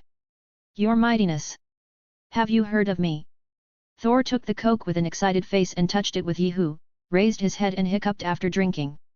The pungent feeling made him like this kind of thing instantly. Your deeds have been passed down by human beings in the form of myths. Yehu took a closer look at the other party's muscular abdominal muscles. In his previous life, he used the other party as his goal for fitness. It was not until Avengers 4 that he finally had the other party's figure. Yehu touched his belly with some nostalgia. Watching the two people talking and laughing, Dr. Eric felt that he might not have looked at the almanac when he went out today, but they encountered another psychopath. This thing called Coke tastes really good. Thor drank 5 cups of Coke in a row with a happy expression on his face, and the corners of Yehu's mouth curled up a little, and he said calmly, This thing tastes better with fried chicken and French fries. Chapter 33 Mjolnir. Jane Foster subconsciously wanted to call Thor but was stopped by Dr. Eric's eyes. Yehu bought a few hamburgers and looked at Thor, who looked satisfied, and said softly, You should want to find Meow. Ernir. Do you know where it is? Thor looked at Yehu, who nodded with a smile and surprise, and whispered, Then I'll go say goodbye to Jane Foster and the others. Go ahead, I'll wait for you here. Yehu leaned on the railing beside the road and watched Thor leave. 10 minutes later, Thor returned to the railing with a smile on his face. After looking around, he whispered, How are we going to get there? Are we going to ride horses or do your iron work? Box. Yehu shook his head and whispered, None of them. Let's fly over. As soon as he finished speaking, Yehu used his mental power to drag the two of them up and fly away. Jane Foster, who had just come out of the restaurant, covered her mouth with an incredible look on her face. She did not expect that the seemingly gentle Yehu would is a mutant. A car slowly passed in front of the three of them. Looking at the familiar instruments on it, Jane Foster rushed back to her research room like a cat with explosive hair. What are you doing? This is my thing. Jane Foster rushed forward to snatch her research information. Coulson slowly walked out of the crowd and said with a smile, We are Agent Coulson of S.H.I.E.L.D. What's the use of saying this? Jane Foster ignored Coulson's words and stepped forward to snatch the things from the other person's hands. Dr. Eric on the side quickly hugged Jane Foster and whispered, Don't so simple. The matter is more serious than you think. After the other party left, Dr. Eric and the three of them sat on the platform on the second floor.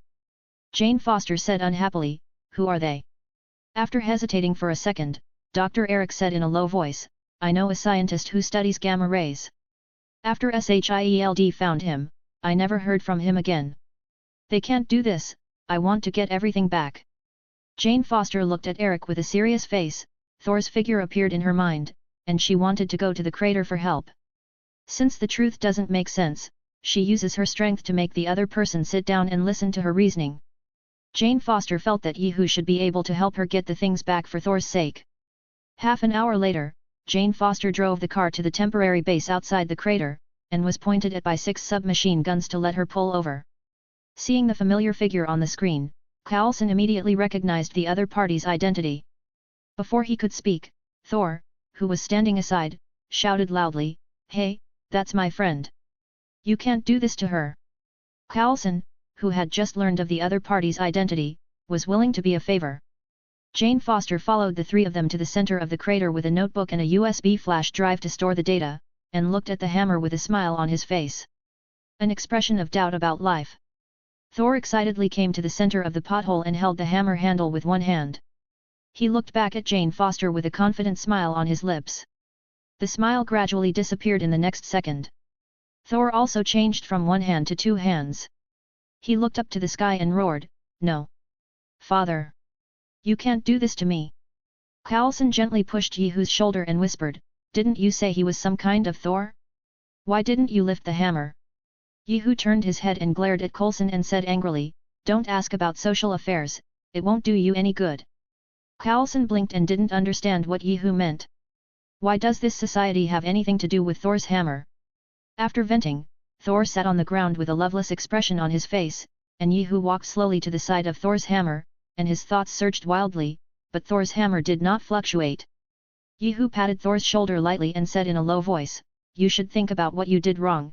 No father will give up his child, even if he has some." Yehu sized up Thor's stupidity and swallowed it back. After the opponent regained his strength, he really might not be able to win. Thor, who was a little frustrated, frowned slightly after hearing this, and he didn't think he had done anything wrong. What? A king must not only have iron-blooded wrists but also a kind heart. Only in this way can the kingdom be stable. War will only bring hatred and destruction.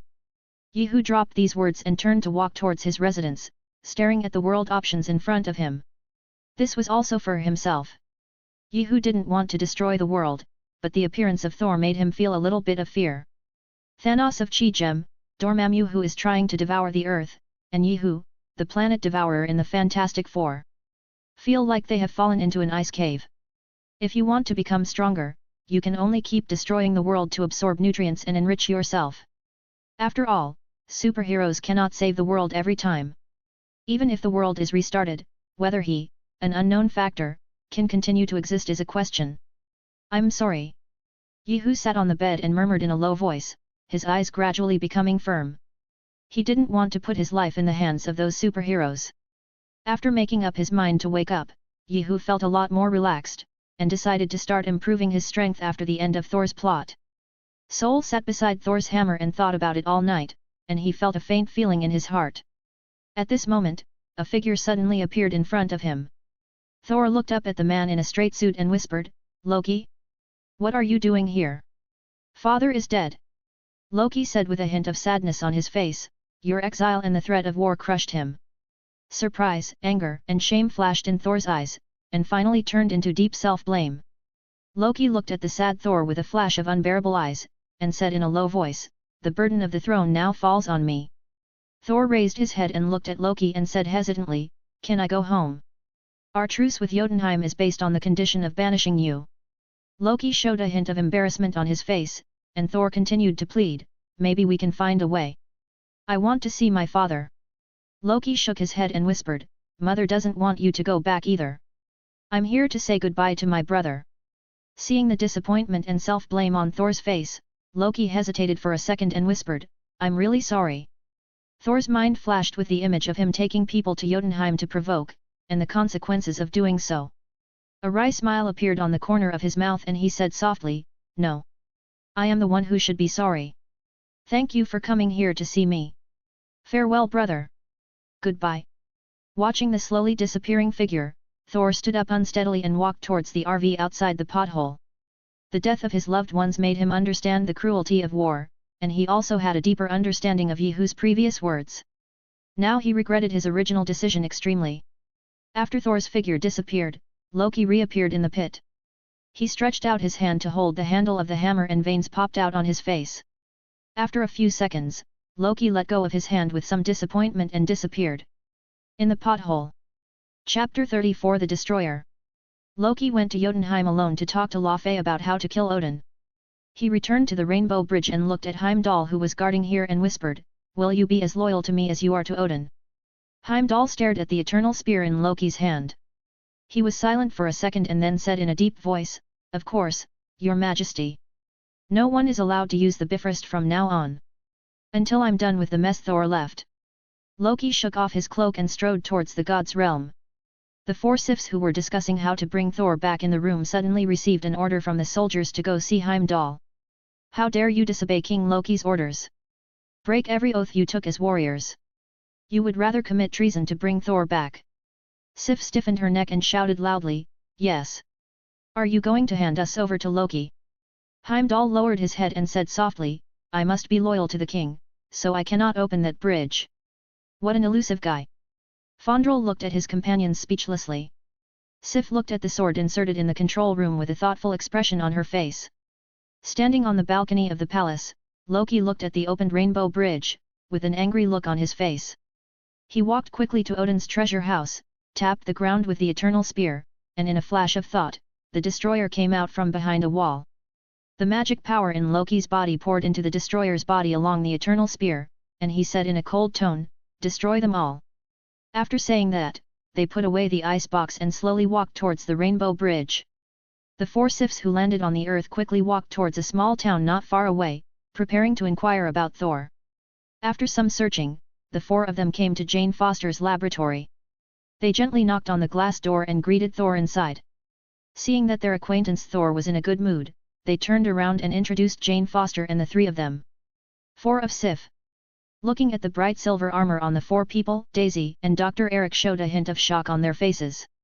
After receiving the news, Carlson immediately ordered his men not to act rashly, and then drove to the place where the few people landed. After learning that his father was not dead, Thor felt a little mixed, both happy and sad.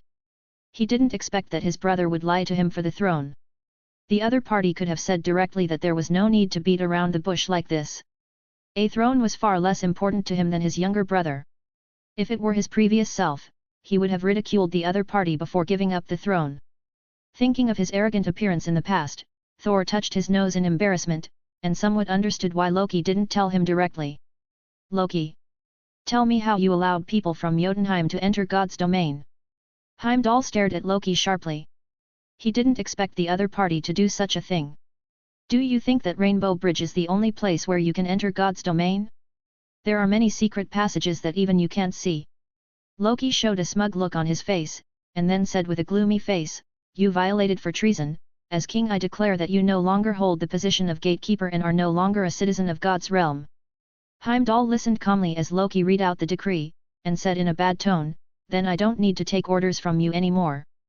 Looking at the sharp blade that was attacking him, Loki curled his lips, turned over the box of ice with his right hand and appeared in his hand, and a gust of cold air along the blade froze Heimdall.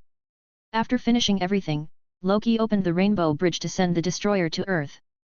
Carlson, who was sitting in the back seat, glanced at Yehu beside him and whispered, what do you want to say about the scene just now? What can I say? Isn't everything written in the myths clearly? Yehu spread his hands and made an innocent look. At this moment, the clouds in the sky turned into a whirlwind, and a powerful impact swept through the dust on the ground was shaken.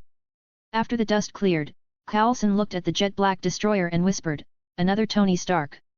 Just as he was about to step forward to stop him, he heard a voice behind him. If I were you, I wouldn't go there to die.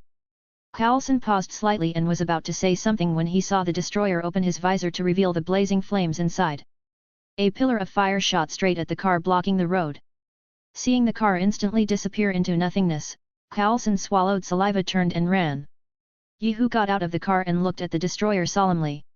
He had built a spiritual shield in front of the car just now, but it had no effect at all in front of the opponent's flame beam. Loki controlled the destroyer and walked past Yehu. In his eyes, these mortals were like ants. As long as they didn't block the road, he wouldn't trample them to death. Why didn't you stop him? Do you know how much disaster this would cause? Carlson looked at Yehu righteously, as if he was an envoy of justice at this moment. Yehu turned and flew to the town to feel the strength of the destroyer up close. Under Loki's control, the destroyer turned all the things blocking the way into nothingness, and felt a smile on the face of Loki's powerful destroyer. This kind of power was something he had never had before. Seeing the unstoppable destroyer Sif, the hearts of the four sank. Although they are the elites in the army, they can't guarantee that they can defeat the destroyer.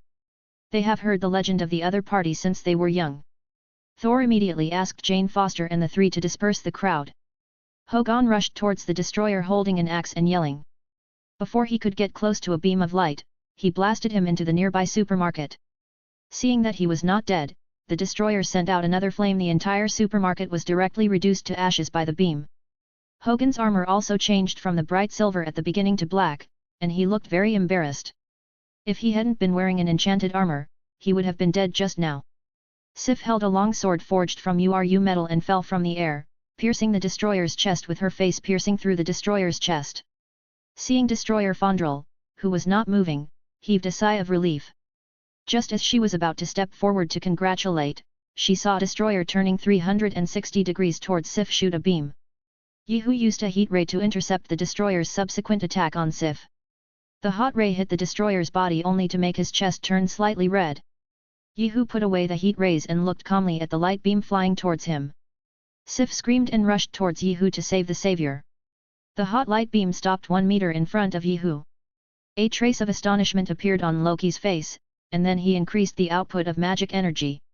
The beam shot by the destroyer suddenly doubled, and the powerful energy came to a distance of 30 centimeters in front of Yehu against the mental shield.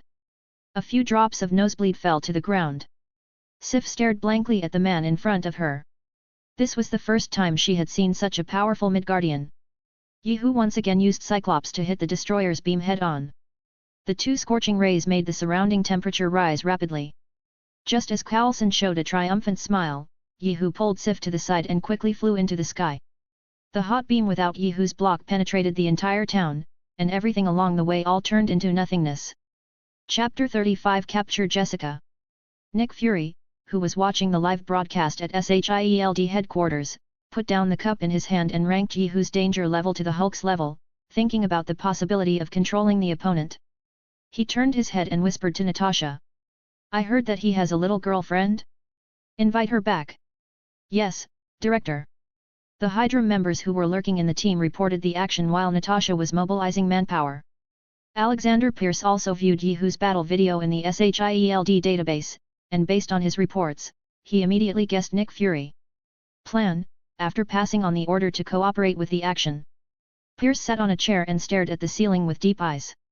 The world had become dangerous since he left office, and he felt that he was somewhat behind the times. The next second, Pierce abandoned his thoughts and his eyes became determined again. 3 teams of 10 people came to Yehu's house. Jessica, who was resting, heard an explosion and immediately became alert and looked through the crack in the door. The white smoke came out of his eyes and he jumped out of the window to escape. As soon as she landed on the lawn, there was a burst of gunfire all around. Jessica endured the pain and ran to the alley in the distance. She was kind-hearted and did not want to kill anyone, so she could only choose to escape. Natasha followed closely with a team. When passing by a firm, Jessica subconsciously looked up and cursed in her heart how stupid she could bring the enemy to Matt. Feeling Jessica's departure, Matt frowned slightly. Listening to the heartbeats of Natasha and others, Matt subconsciously stood up, walked to the room, put on Daredevil's costume, and quickly rushed in the direction of Jessica's escape. After crashing through 5 walls, Jessica was grabbed by a tall man wearing a red t-shirt. The invincible strength was as fragile as a baby when facing the strong man. The red tank grinned and turned around to leave. "Stop! Put him down!" Matt Murdock took the lead to find Jessica based on his familiarity with the terrain. The red tank smiled disdainfully and turned around to accelerate. In the blink of an eye, he was in front of Matt. The huge force directly pushed him away. Eric frowned as he looked at the red dot on the map that was deviating from the intended direction, stepped on a steel plate and flew into the distance, ready to see what happened. He had previously sent Mystique to SHIELD to get information. As a result, the other party told him that there was a special operation, which seemed to be related to a mutant. As soon as he heard the word mutant, Eric immediately became energetic and prepared to personally rescue the opponent and contribute to his brotherhood. To this end, he did not hesitate to send out the newly joined red tank. Matt was lying on the ground and felt a sharp pain in his chest. Hearing the sound of footsteps approaching from far away, he stood up and got into the alley nearby. Natasha rushed out of the broken wall first and looked at a big hole to the side. The residents frowned. Although she felt that this figure did not look like Jessica, she still took the lead and chased her. "Let me go." "Who are you?" Jessica kept struggling. The red tank was a little annoyed by the question and subconsciously speeded up. She put a little force on her right hand and Jessica groaned, feeling as if her bones were cracking. The red tank ran rampant all the way and finally fell into the sea. The cold water made him feel refreshed, and his hands couldn't help but loosen. Jessica suddenly used strength to break free from the restraints. Just as she was about to swim away from the big guy, the jewelry on her body suddenly tightened and lifted her into the sky. Just as Jessica was about to struggle, she felt the blood in her body surge. Eric controlled the helmet on the red tank's head to levitate him in the air and the three of them quickly moved away from the shore. 10 minutes later, Natasha stopped at the shore and looked at the blue water. She held down the earphone and whispered with an ugly expression. "Sorry, Director. I lost track of you." "I know, come back." Nick Fury hung up the phone with a sullen face, cursing in his mind that his men were all trash and couldn't handle even a small matter. At this moment, Hill knocked on the door lightly and said in a calm tone. "Director, we detected a life wave while digging the cosmic cube in the North Pole." Nick Fury's eyes narrowed and a name flashed in his mind, and he said in a cold tone, "This matter is classified as top secret. Send someone to dig out it immediately." "Yes, Director." After Hill left, a smile appeared on Nick Fury's face. Just when he felt that his men were a bunch of trash, God sent him good news. Although Hill did not explicitly name the person, only she was with the cosmic cube at that time. Steve Rogers, the legendary hero. In an abandoned warehouse, Jessica glared angrily at the three people in front of her, and said in a bad tone, "Who are you? Why are you arresting me?" "Haha, you have to understand one thing. It was us who rescued you from S.H.I.E.L.D. Mystique's cold voice made Jessica stunned for a moment. She slowly calmed down when she remembered the experience of being chased before. Seeing that the other party was no longer struggling, Eric opened his palm, and the jewelry that imprisoned Jessica slowly fell into his palm. Seeing the newly bought gold jewelry being taken away like this, Jessica felt a little reluctant to give up, but thinking about the other party's weird ability, she felt that this loss was not unacceptable. After a conversation, Eric told Jessica his ideals and invited her to join the Brotherhood. Jessica thought for a second and then shook her head and whispered, "Thank you very much for saving me. But I don't want to join any brothers' meeting." Seeing Eric's face gradually turning cold, Mystique quickly stepped forward and said softly, "You are a huge trouble now. If you mess with S.H.I.E.L.D., even this country can't tolerate you. No one will take you in except us." The figure of Yehu appeared in Jessica's mind, and she shook her head firmly. Just as she was about to say some inspiring words, her mouth was sealed by gold. In the town of Old Bridge, a flame beam from the destroyer directly destroyed a row of houses.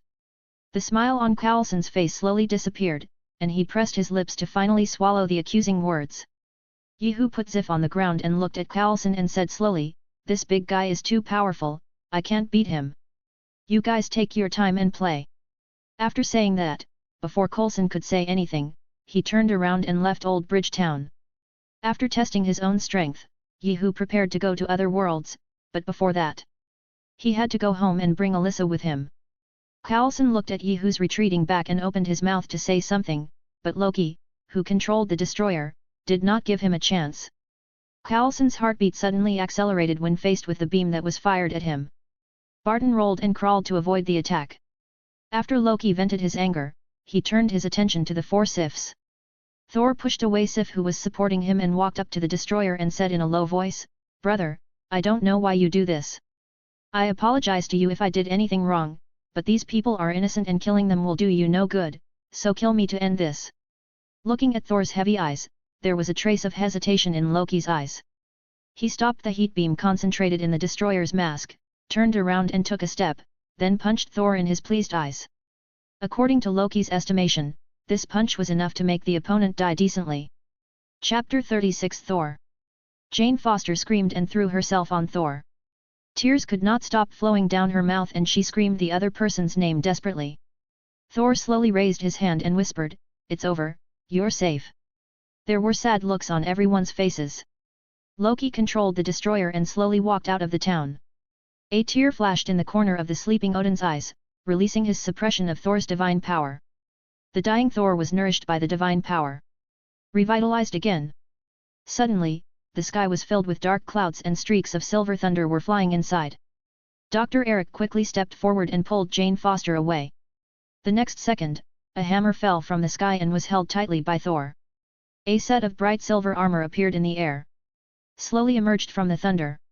Under Loki's control, the destroyer quickly turned around and a burst of hot energy emerged from his mask. Thor threw Thor's hammer hard and hit the destroyer on the head, knocking the opponent staggering. Thor, who regained his divine power, decided to teach Loki a lesson and quickly flew into the air. He waved the hammer in his hand to form a tornado and swept the destroyer into the sky.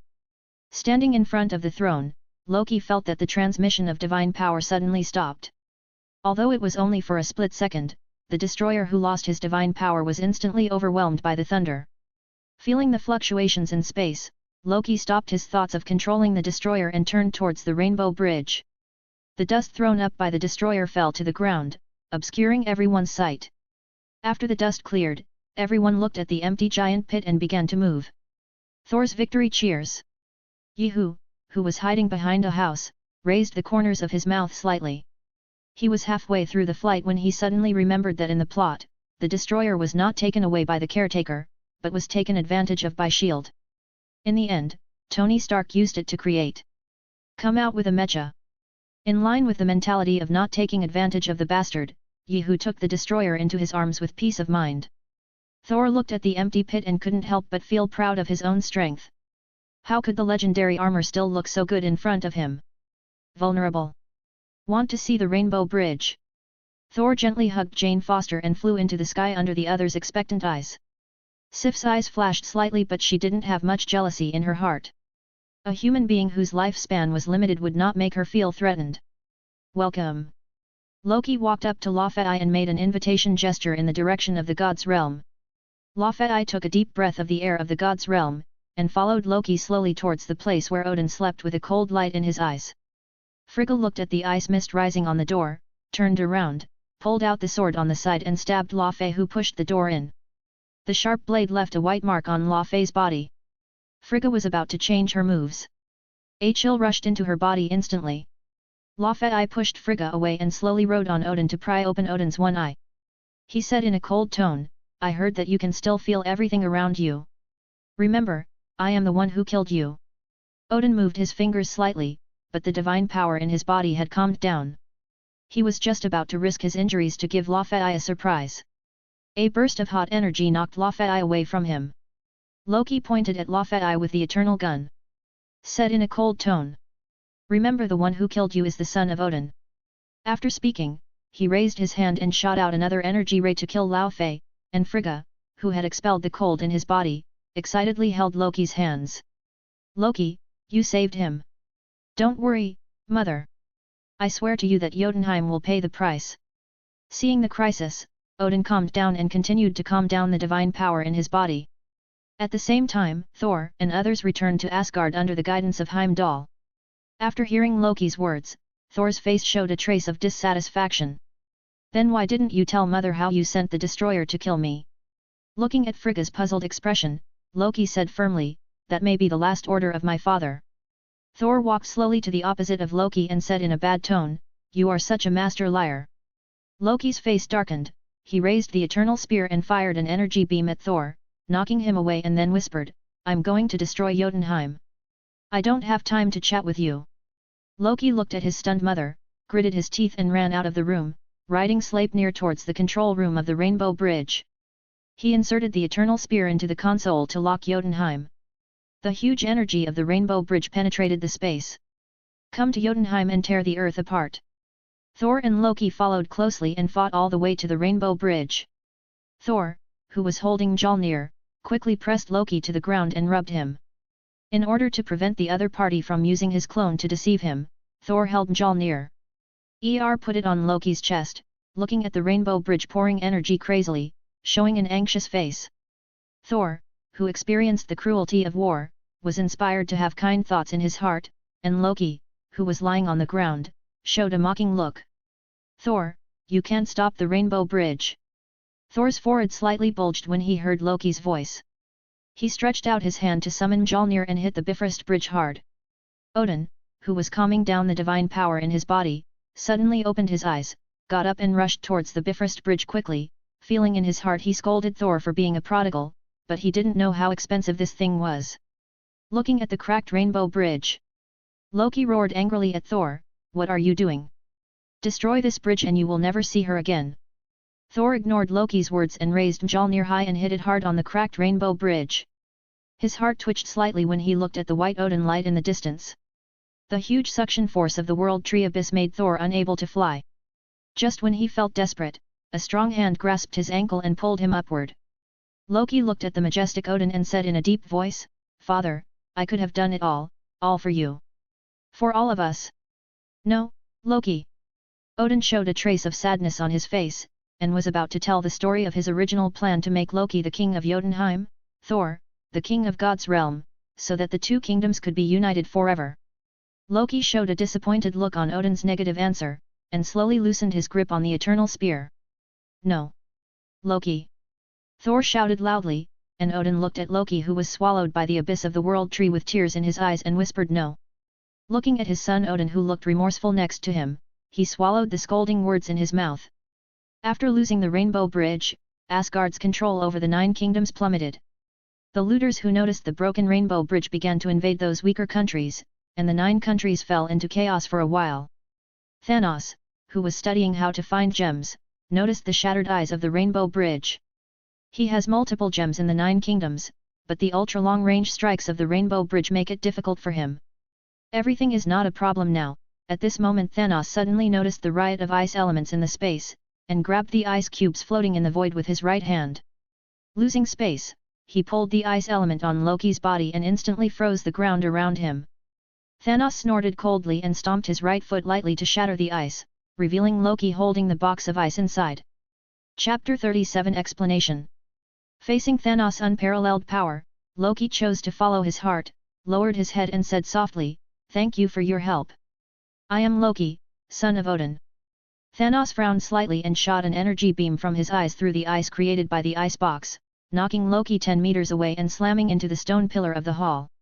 "Put away your little thoughts, this is my territory, Thanos. Odin's name will not apply to me. Dear Lord Thanos, please forgive me for being rude." Loki calmed down the rioting divine power in his body and bowed respectfully to Thanos. After a conversation, Thanos confirmed the fact that the Rainbow Bridge was destroyed and felt the resentment in Loki's heart. "I need you to help me invade Earth, and in return I will help you sit on the throne of Asgard." Loki's pupils shrank when he heard Thanos' words. The throne was an eternal pain in his heart, but helping others invade his own country made him feel a little embarrassed. Thinking of his father's partiality, Loki finally agreed to Thanos' request.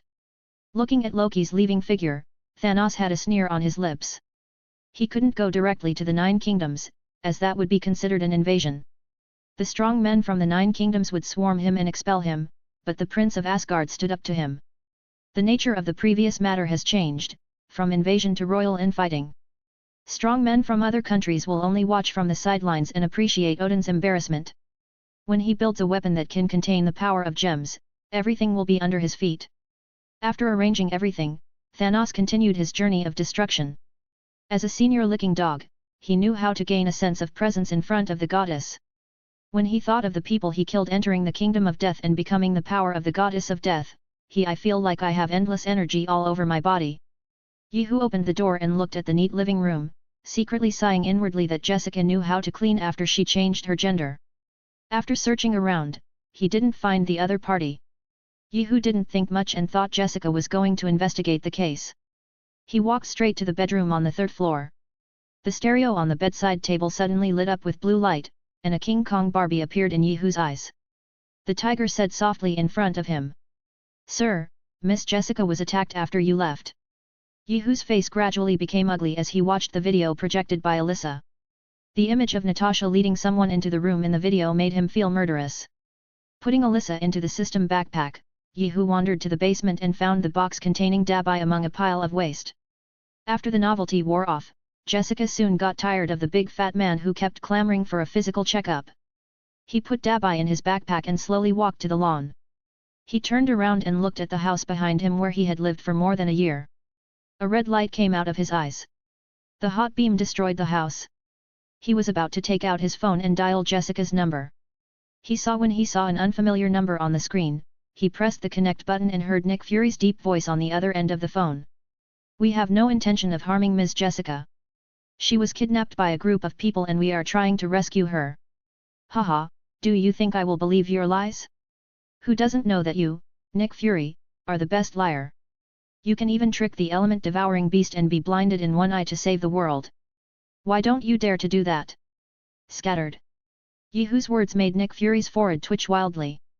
He never told anyone how the other party knew this secret. Hearing the panting on the other end of the phone, Yehu revealed a trace of disdain, hung up the phone and strode towards the SHIELD headquarters. At the same time, Eric, who was probating Jessica in the abandoned factory building, frowned slightly and turned to look at the sky. In his senses, there was a large object. Slowly raising his right hand to try to control the magnetism of the object, but was hit by a strong force. Charles, who was pushed off the plane by Jean Grey, whispered. Eric, let that girl go. She has a will of her own and is not a good fit for your fraternity. Eric glanced at the red tank and Mystique behind him, and then at the X-Men in full swing. After a second of silence, he turned around and left with the two of them. He felt a little pressure on Jean Grey. Yehu, who was on his way to the headquarters of SHIELD, suddenly rang. Looking at the unfamiliar number on it, he frowned and pressed the connect button. Just as he was about to exhale, he heard Jessica's voice from inside. Boss, where are you? Jessica. Yehu exclaimed in surprise. Weren't you captured by S.H.I.E.L.D.? What S.H.I.E.L.D.? I was caught by a strange old man wearing a helmet and asked me to join some kind of brotherhood, and then I was saved by the bald man who came to us before. The corner of Charles's mouth twitched slightly, feeling offended. Yehu turned and walked to the location reported by Jessica. An hour later, the two met in the abandoned factory building. Thank you for your help, Professor. Yehu saluted Charles, looked at Jessica up and down and breathed a sigh of relief when he found that there was no injury. Boss, that weird old man is so cruel, he only gave me one meal a day. Do you know how I've spent the past 2 days? I'm going to have a big meal when I get home soon. Yehu had an embarrassed look on his face when he heard the word go home, and felt a pain in his heart when he remembered his previous actions to show his determination to destroy the house. There's no need to go back. The house has been destroyed.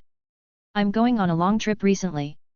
You go to stay with the professor for a while first, and then I'll decide where to go when I come back. Yehu told the matter with a calm face, turned his head to look at Charles and whispered, I owe you a favor this time. Yehu took out a bank card and handed it to Jessica to watch the other party step onto the Blackbird fighter jet. After the sound of the engine completely disappeared, he moved his mind to the world option and started looking for the target. After searching through it, his eyes rested on Pacific Rim. Thinking of the tall mecha inside, Yehu's heart felt hot.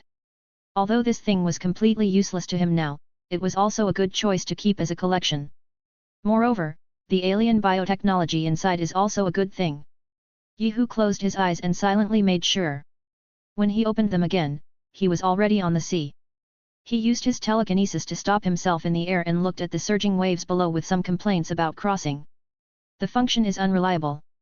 If it had been him who hadn't gained the power, he would have died suddenly on the spot. Yehu, who was about to leave, suddenly heard the sound of fighting in the distance. He looked sideways and saw a tall blue mecha fighting in the sea. A monster with a horn on its head. Listening to the sound of blows in the air, Yehu felt that his blood was boiling. This was much more shocking than what he had seen in the movie, but this kind of mecha was not what he wanted most. The current mechas were still fully manual operation. He wants to wait until future intelligent mechas are released before starting to destroy the world. Chapter 38 Dangerous Wanderer. Yehu hid in the shadow of the mecha's searchlight and silently observed the battle between the two sides. Because Raleigh Beckett chose to protect the fishing boat first, the Danger Wanderer mecha was attacked by a monster codenamed Bladehead and was at a disadvantage. The Bladehead opened its huge mouth and bit into the Dangerous Wanderer's left hand. Raleigh endured the severe pain from the nerve sensor, held the opponent's chin firmly and shouted loudly. Attack quickly! I've got it! Yang Xi nodded and controlled the plasma howitzer to aim at Blade's head and chest and fired 2 shots. Looking at the monster sinking to the bottom of the sea, Raleigh pressed the communication button and whispered, report to the commander that the mission is completed. 2 plasma howitzers were fired and the 5th was killed an enemy. But you disobeyed my order. General Stark Pentecost's voice was very cold.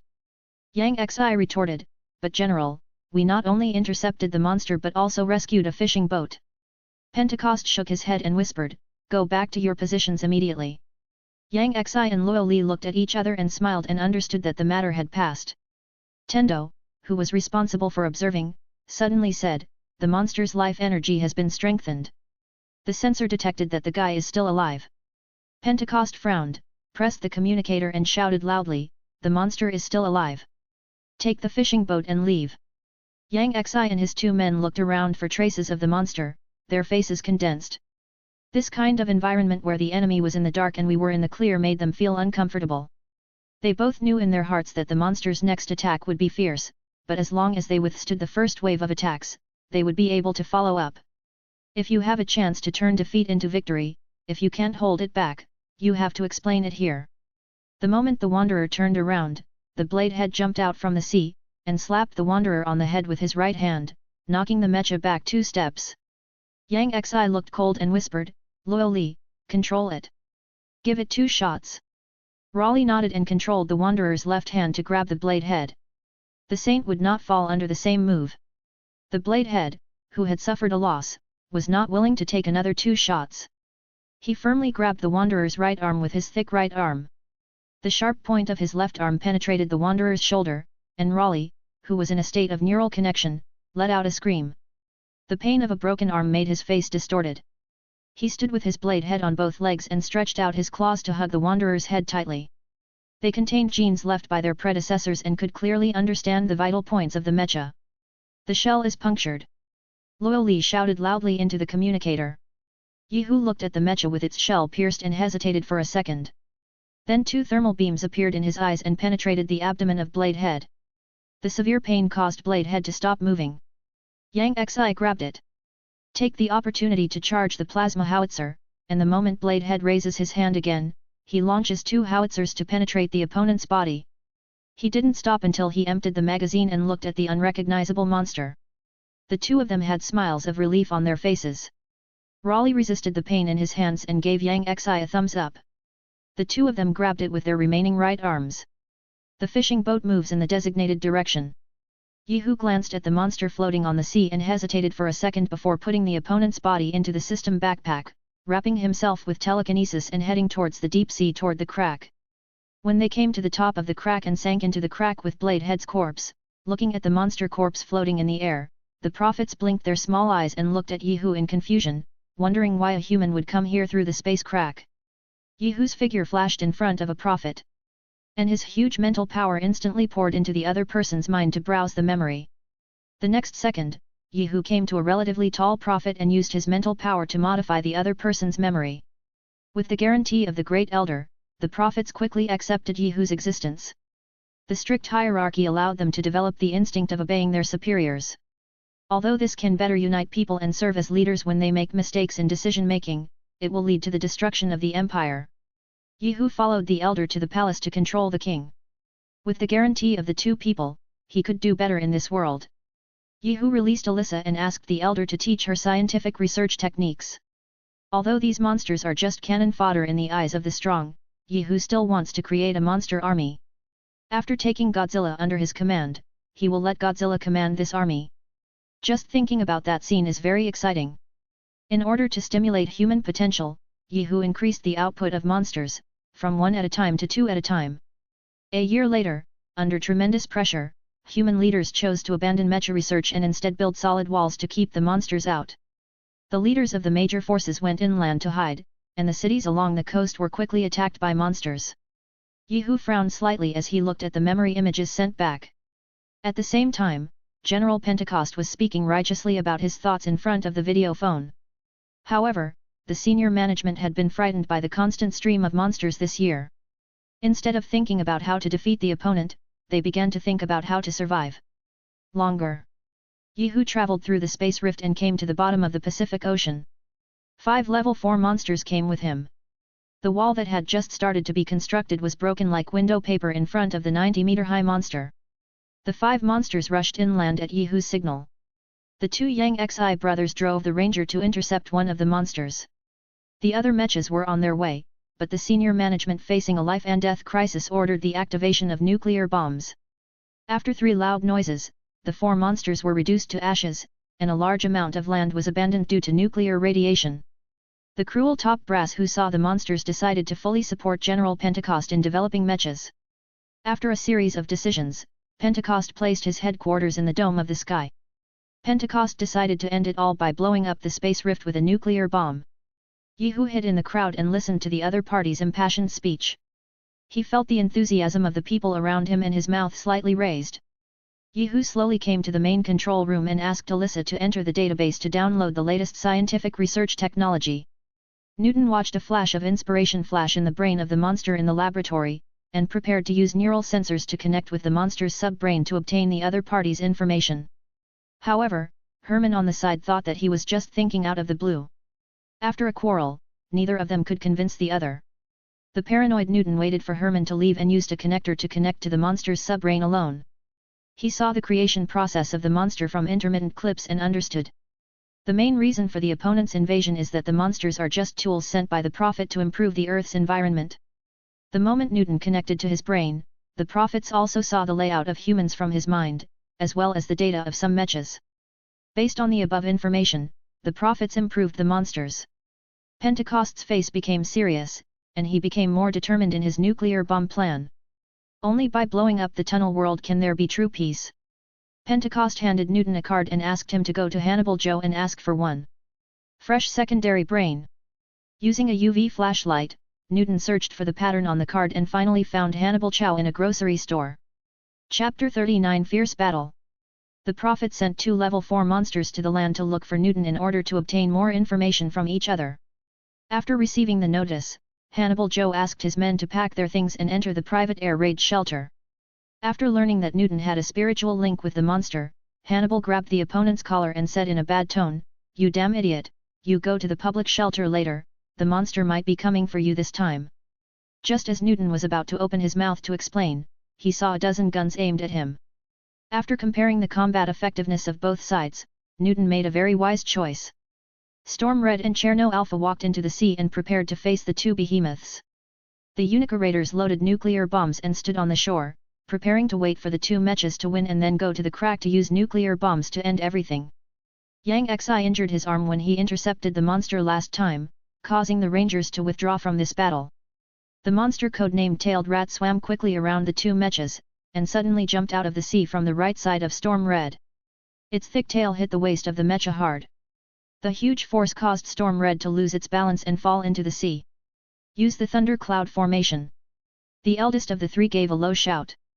The 3 arms of the mecha revealed the sharp blades that rotated at high speed. He made a fighting posture towards the monster. The 3 arms of the mecha danced back and forth, leaving several scars on the body of the tailed rat. The light blue blood slowly flowed into the sea. Just when the 3 of them were about to repeat their stunt, the tailed rat used its 4 limbs to grab the wrist of the mecha. The 2 behemoths began to wrestle. Storm Red increased the energy output of the thruster and stood upside down on the head of the tailed rat. He quickly rotated his waist to use it. The force of rotation threw the tailed rat 10 meters away. Cherno Alpha, who was waiting on the side, rushed forward and hit the tailed rat with an elbow on its neck. He pushed the opponent into the water and kept hitting the tailed rat's face with his right hand. At the moment when Cherno Alpha raised his hands to charge up the power, the tail rat hit the mecha's chest with a headbutt and successfully broke the opponent's move. Herc Hansen, who saw all this in the Unica Raider, pressed the communication button. The device shouted, "Sir, Storm and Alpha are in trouble, and the Raiders are requesting a fight. Stay in your position and don't attack. I need you to carry nuclear bombs. Do you understand?" Pentecost's cold voice calmed down Heck and his son. Storm and Alpha surrounded the tailed rat in the middle and slowly approached. Just when Storm was about to attack, the tailed rat suddenly raised its tail high and exposed the horn at the tip and stabbed it hard. Storm chest. "We can't just watch them get killed." Chuck Hansen stared at his father with a very firm tone. After hesitating for a second, Heck chose the latter between the mission and his comrades. He pressed the communicator and shouted loudly, "I can't care about this anymore. We will attack the center now." Pentecost put his hands on the table and looked back at Yang Xi's plastered hand and sighed softly. Asako Mori looked at her adoptive father with pleading eyes.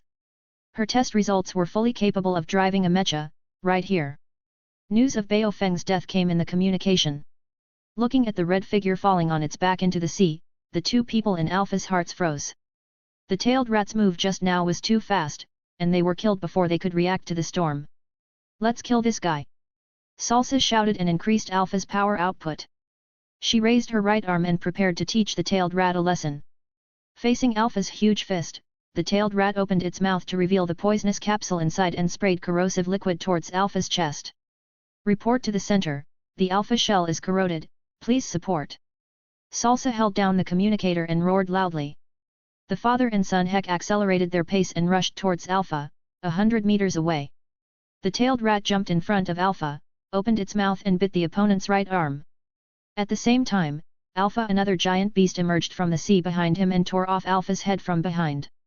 Seeing the dismembered Mecha Heck and his son with angry expressions on their faces, they grabbed the tailed rat's head with his left hand and smashed it hard with his right hand. The raider, who was a fifth-generation Mecha, quickly beat the tailed rat into pieces on the ground.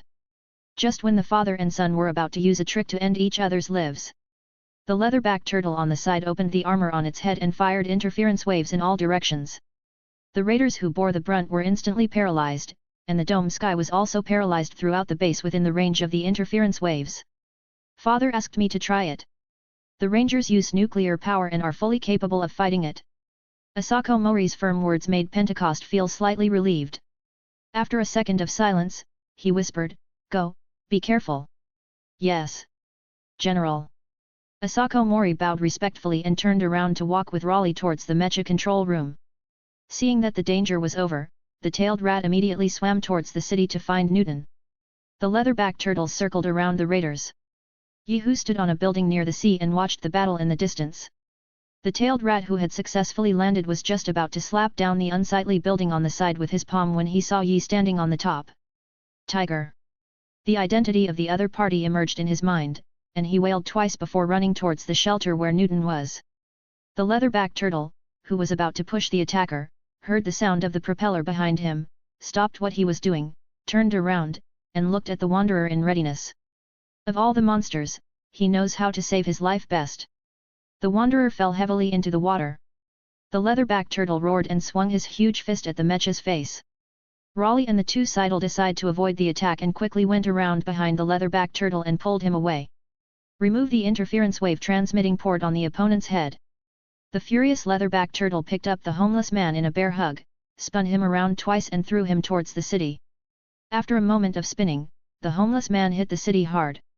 The leatherback turtle crushed the train on the shore with one foot, beat its chest with both hands, looked up to the sky and roared loudly, and then ran towards the homeless man on all fours. Two behemoths collided in the city. The wanderer grabbed the sharp horn of the leatherback turtle with one hand and kept beating the other's cheek with the other hand. Light blue blood spattered everywhere. Use rocket flying punch. Raleigh yelled, activated the thruster at the elbow of the ranger mecha, and punched the leatherback turtle hard on the face. The huge impact knocked out several white teeth. The leatherback turtle grabbed the pendant on the ground with his backhand and threw it at the wanderer. The wanderer who was caught off guard was knocked to the ground. Raleigh controlled the mecha to grab the container on the ground and started to fight back. The fist-to-fist fight made Yehu want to take his place. The wanderer circled behind the ridgeback turtle and locked it, spinning twice on the spot before throwing it out heavily. After landing, the leatherback turtle beat his chest with both fists and roared at the wanderer. After a run, he hugged the wanderer's waist tightly and tried to crush it. Raleigh suppressed the pain from the nerve sensor and shouted loudly. "Hold it, Asako Mori, and let me destroy it with a plasma howitzer." Chapter 40 The Decisive Battle.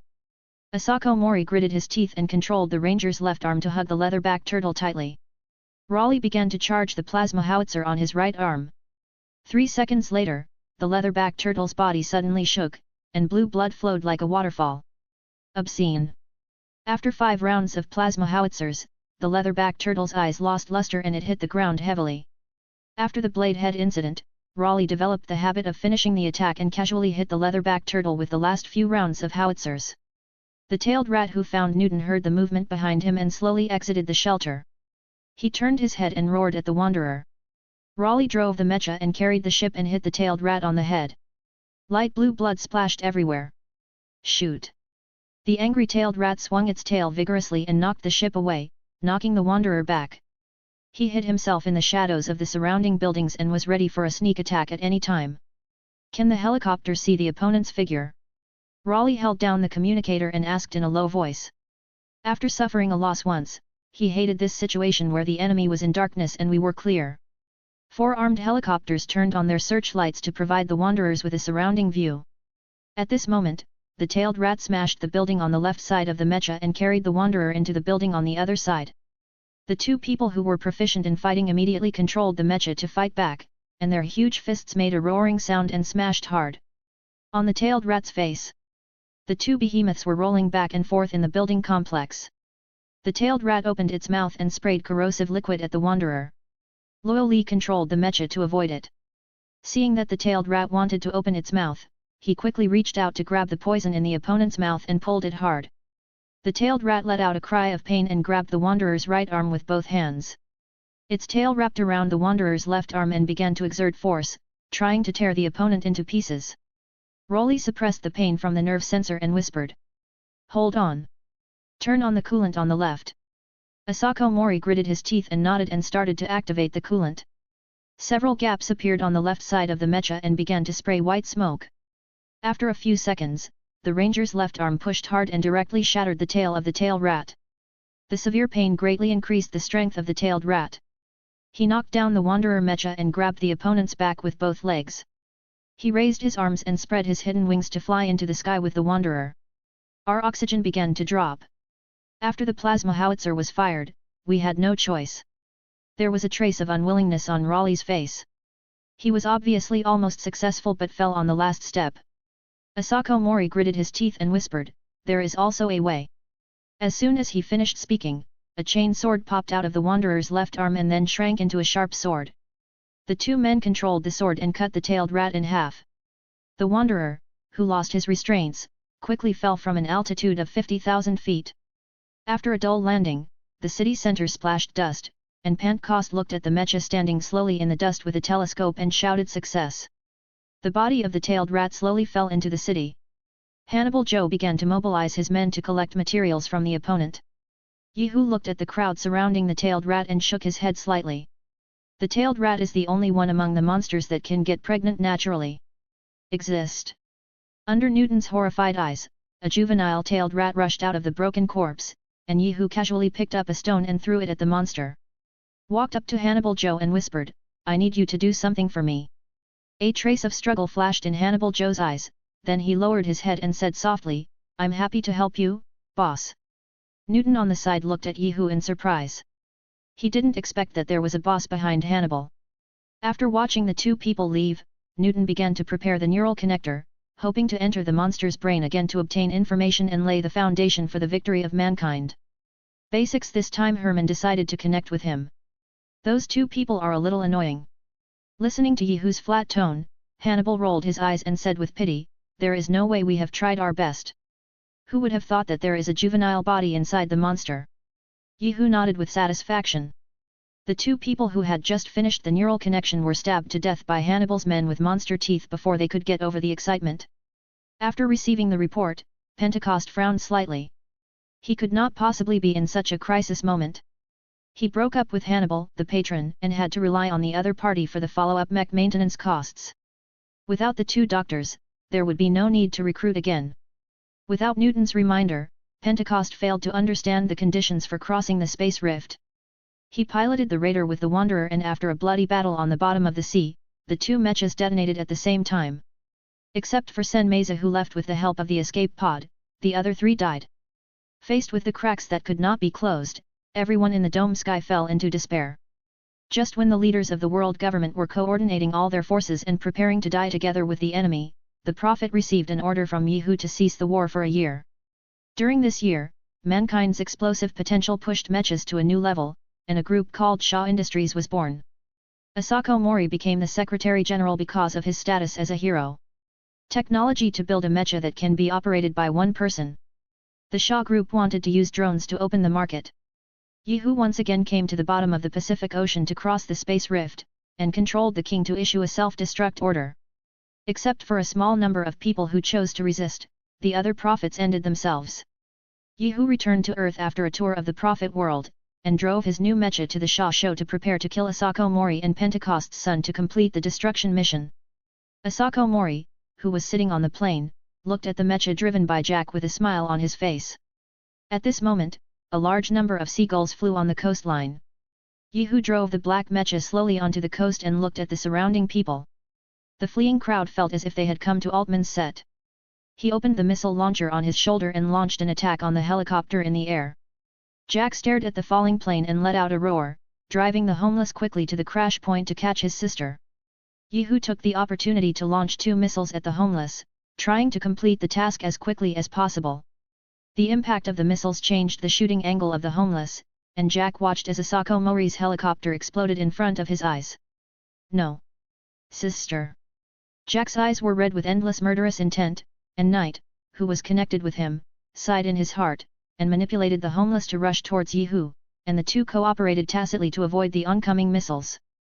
The plasma howitzer in his right hand began to recharge, and Yihu showed a hint of disdain at the corner of his mouth. He manipulated the mecha to pop out 2 high-speed rotating long swords, and quickly rushed towards the opponent. Next wound. Jack manipulated the mecha and turned around and punched Yihu on the back of the head. The pain transmitted by the nerve sensor made Yihu frown slightly, turned around and crossed his swords and slashed at the homeless waist. A long sword popped out of his arm to block his attack. End of the chapter. Like and subscribe for more videos like this.